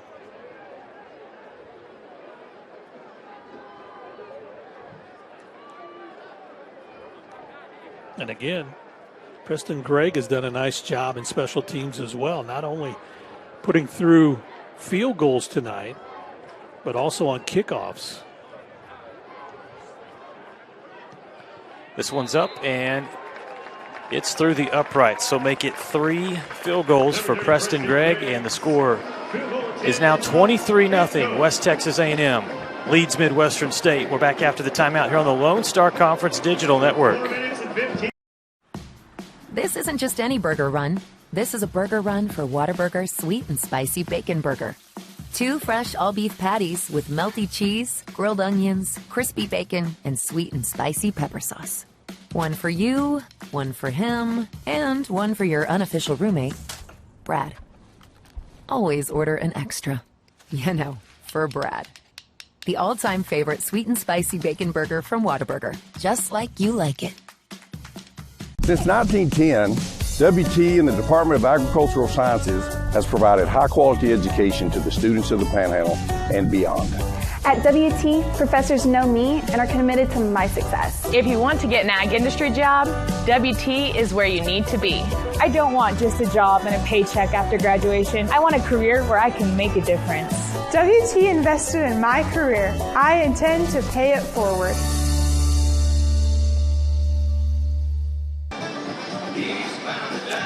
Welcome back to Bain Schaefer Stadium, First United Bank Field, the Buffaloes. This is important. They went on an 11-play, 58-yard drive. Why is that important? They took 7 minutes, 23 seconds off of the game clock, and they connected it with a 25-yard field goal from Preston Gregg, pushed the score to 23-0, and that only leaves 4 minutes and 15 seconds left to play for Midwestern to get their offense in gear. So again, nice job offensively. I think what's even more important than that, Lucas, is the fact that your defense got a 7-minute break, got to stay on the sideline and just kind of collect their collective breaths on that one. Yeah, this game right now has turned into a rout, kind of with the 23-0 lead, but defense has been great. Special teams has been great as well. Special teams has been huge tonight, I think. And again, defense only allowing 61 total yards so far. That's key. 280 yards for the Buffs in this one tonight. More so here in the fourth quarter. They've kind of picked up the offensive angle on things, but again, just a nice job by special teams and the defense. Yeah, and right now still time for Midwestern State to score, but getting in some text messages here on some stats. Bryce, last time Midwestern State was shut out, you got to go back to 2006, 27-0 loss to Northwest Missouri State. Last time MSU was shut out in the regular season, West Texas A&M. How about this baseball score of 5-0 back in 1996 in Wichita Falls? Wow. And right now, the Mustangs do not have 100 yards of total offense. Last time they were held under 100 yards of offense, 1988.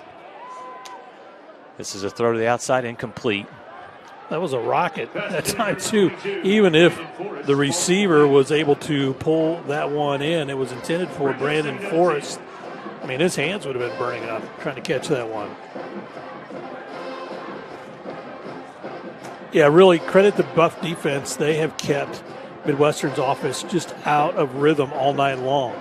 And again, good pressure on the line. Credit the guys up front, and then the linebackers just flying all over the place. Here's a pass play over the middle. Catch made at the 30-yard line. Spinning up for a good chunk there was Jawan Mason.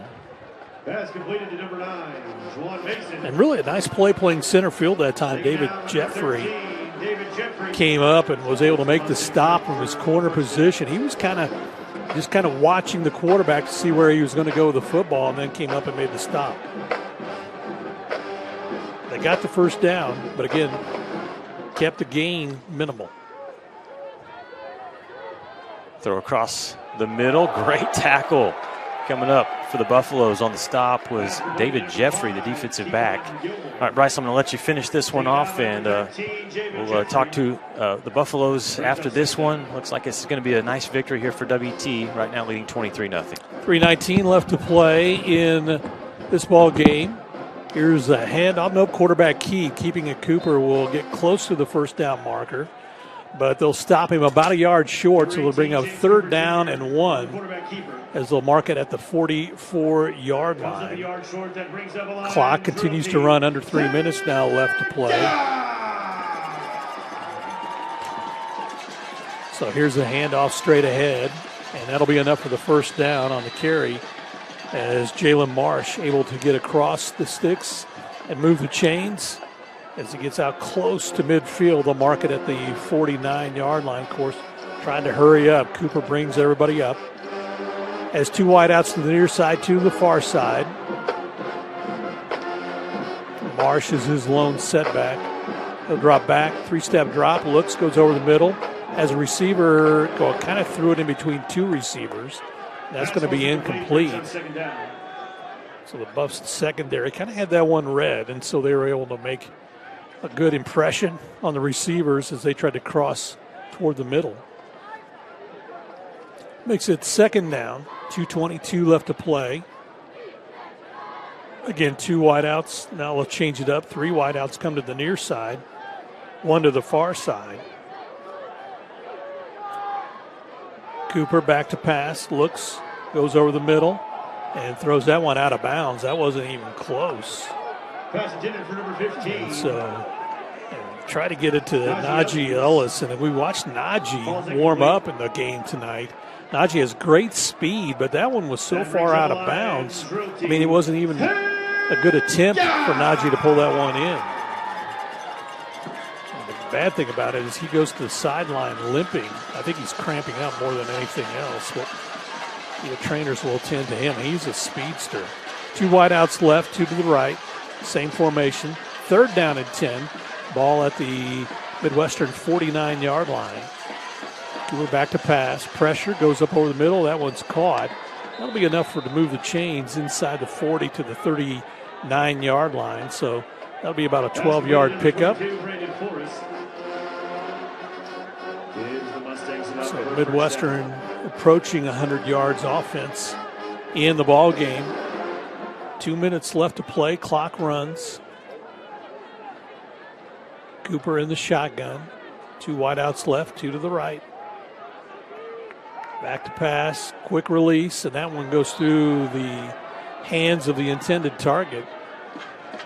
So we'll bring up 2nd down, stops the clock with 1:47 left to play. Number 22, Brandon Forrest falls incomplete, brings up 2nd down and 10.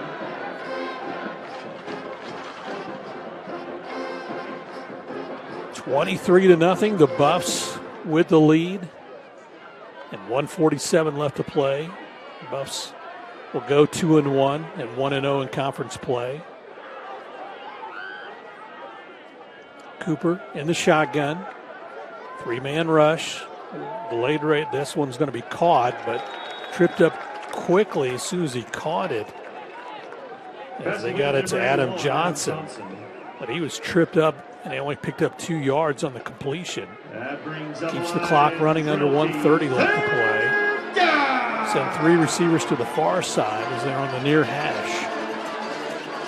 Cooper back to pass. Pressure on him. Unloads toward the end zone. That one's going to be out of bounds. That'll stop the clock. Had 1 receiver in double coverage there, but it didn't matter. That one was so far out of bounds once again. So stops the clock with 1:15 left to play. That brings up 4th down. So 3 receivers come in to the far side of the field. 1 to the near side.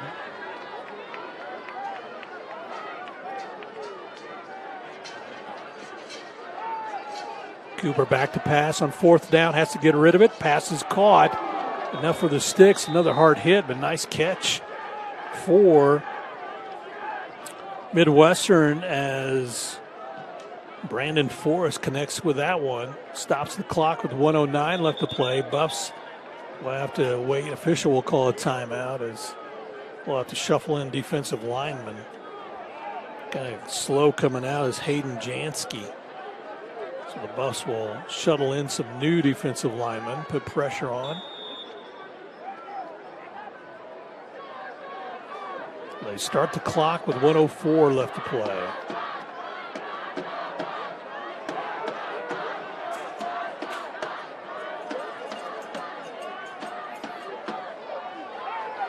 So back to pass. Cooper looks over the middle, got pressure on him. He's going to be wrapped up and taken down for a sack.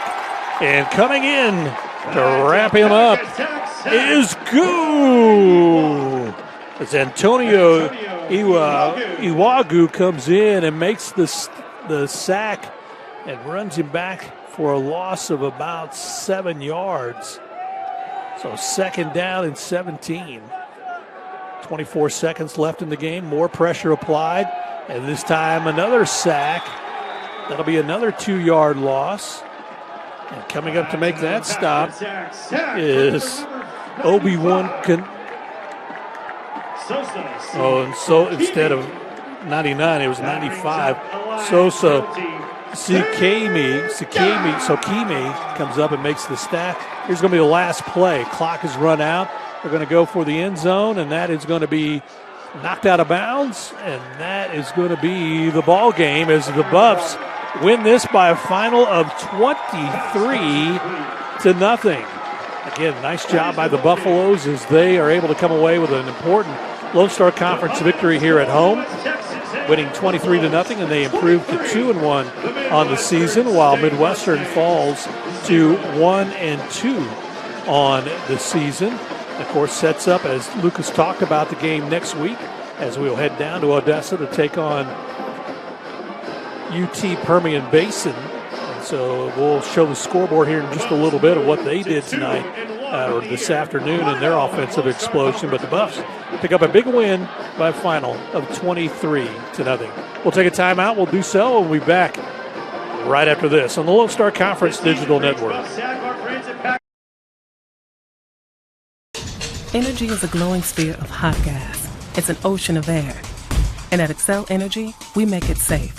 It's why we train first responders. Help you identify where utility lines are buried. Sir, do not dig there. And it's why we study the flight paths of majestic golden eagles before we build a wind farm. Safer energy, people. It's all part of a carbon-free 2050. You, us, together.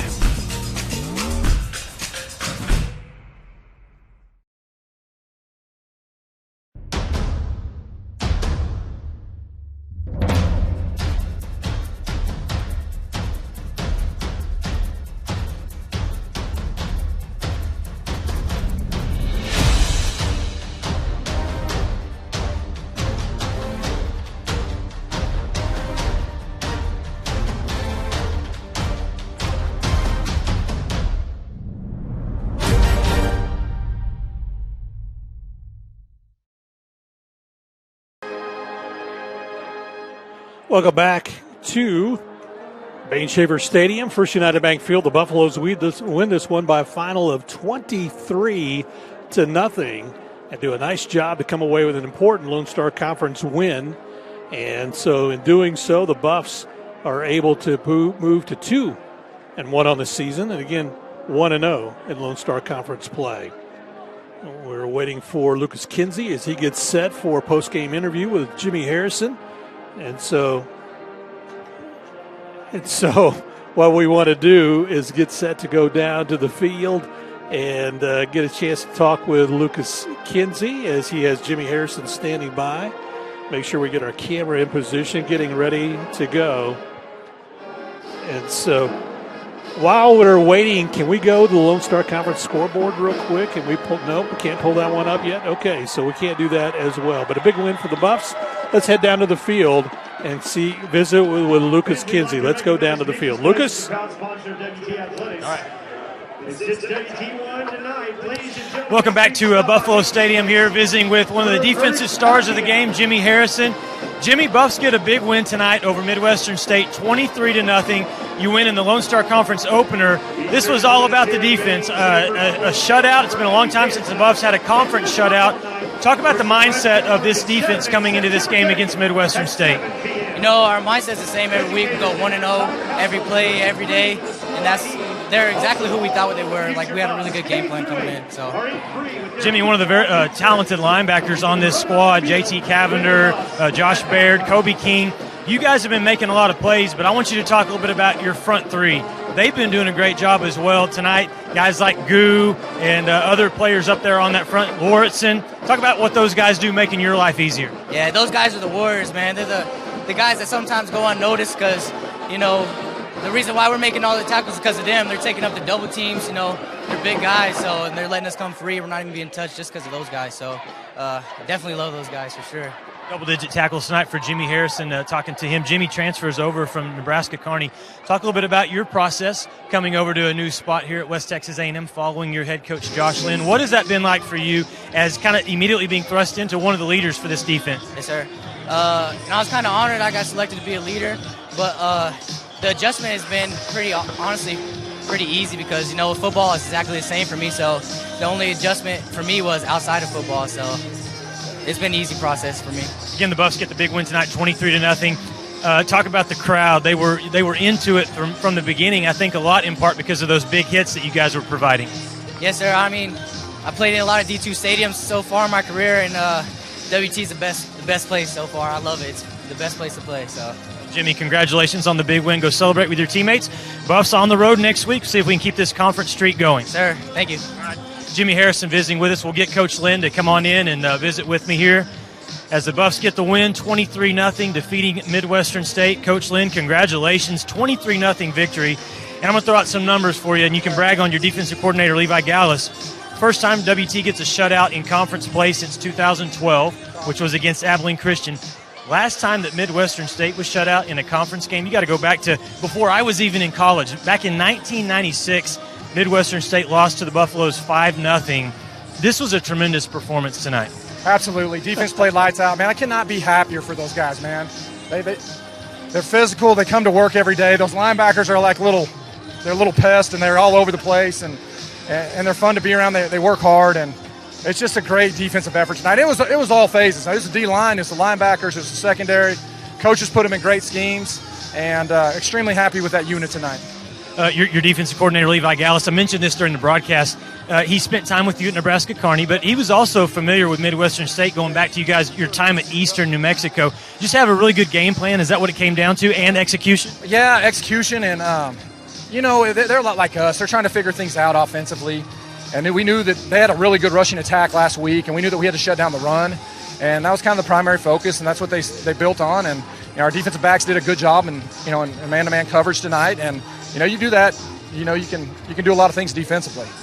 Tonight also thought the special teams was great. You got 3 field goals from Preston Gregg. The punting unit was great. You got that big play where Gage Smith recovers a muff punt. Yep. So talk about your special teams. That added to it as well. Well, I mean, that's, you know, you look at the 2 phases defensively and then special teams. I mean, we're struggling offensively. I mean, let's call a spade, you know what I'm saying? And with that said, I mean, our special team stepped up, and Preston, was he 3 for 3 tonight?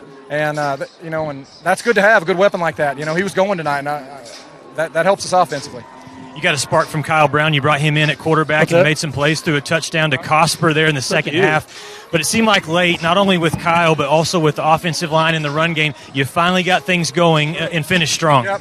And that's what, you look at offensively, we were up and down all night, but one thing I was extremely happy with, we went over on the sideline and we said, hey, we need to put together a drive to put this thing away. And that's what we did. We didn't score a touchdown, all right, but we went down there and we took time off the clock and we put 3 points on the board, which really helped us. 23-0 win, so you're back-to-back home wins here for WT. Got to go on the road next week and take on a UT Permian Basin team that put up 86 points today. Good outfit, good offensive output. We're going to have our hands full. It's a good football team. Coach, good luck. Congratulations on this big win tonight. All right, 23-0. Buffs get the win, and we'll go back upstairs to Bryce. A lot of happy Buffalo fans and players down here.